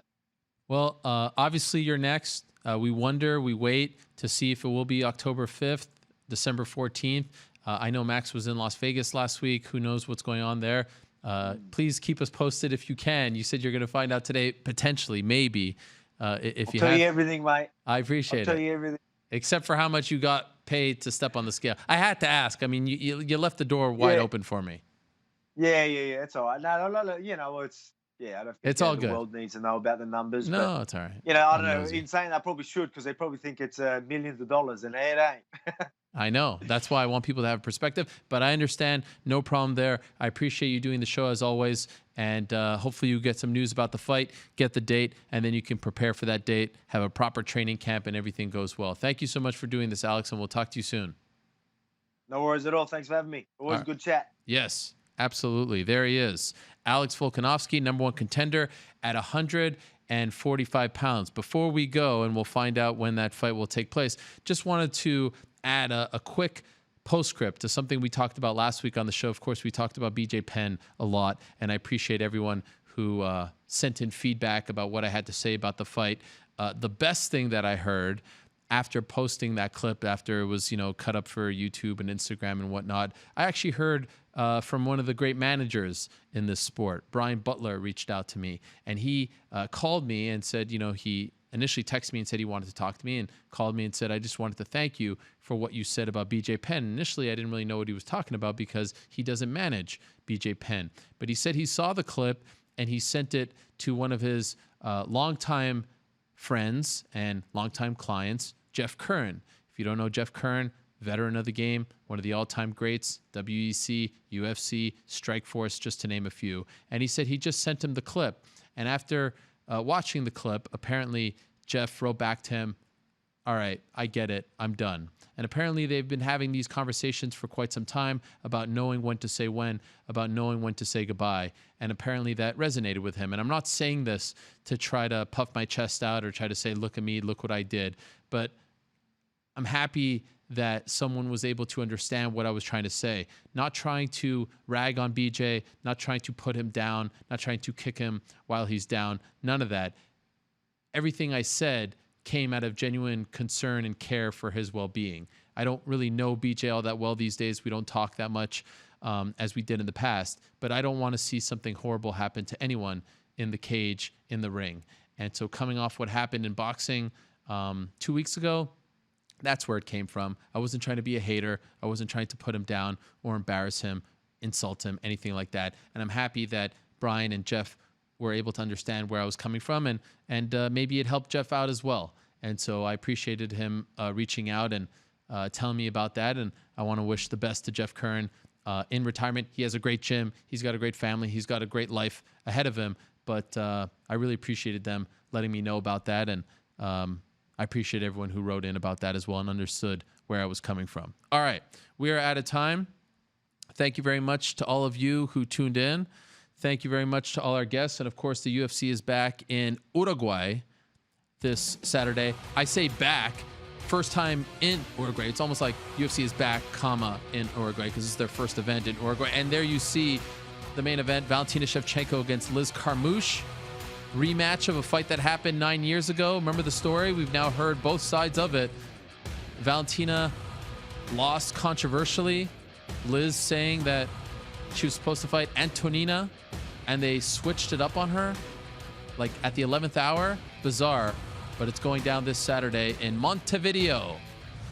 As you can see, prelims start 5 p.m. Eastern, main card 8 p.m. Eastern, only on the platform we built with our hands, ESPN Plus. And how about Vicente Luque versus Mike Platinum Perry? That's a pretty great co-main event. So that's this Saturday. We'll talk about that and a whole lot more, of course, next Monday. And that will be the last show before UFC 241. Daniel Cormier, Stipe Miocic, Nate Diaz, Anthony Pettis, Paulo Costa, Yoel Romero. And don't forget this Sunday, my hour, I should say, E60 profile on Daniel Cormier. If you think you know him, trust me, you will like this very much. You will learn a lot about him. Very emotional. He gave us a lot of time. It's great. It's, to me, the definitive Daniel Cormier piece, and I can't wait for everyone to see it. So that's this Sunday, and then, of course, we're back Monday. Thank you very much to Matt Schnell. Congratulations to him on the big win. Love having him back on the show. Thank you very much to Colby Covington. Congratulations to him, and good luck getting that fight against Kamaru Usman. Thank you very much to Chris Weidman. Good luck to him on October 18th. Thank you very much to Tyron Woodley. Good luck with the song drop, or whatever the crazy kids call it these days. Thank you very much to Derrick Lewis. Good luck to him on November 2nd. How about Action Bronson? Thank you very much to him. That was a real treat. Thank you very much to Ben Askren. Good luck to him. October 26th. I'm sure we'll talk before. Thank you very much to Sarah Kaufman. Appreciate her coming in studio. And, of course, thank you very much to Alex, the great Volkanovski. Back next week, same time and place. Until then, I say peace.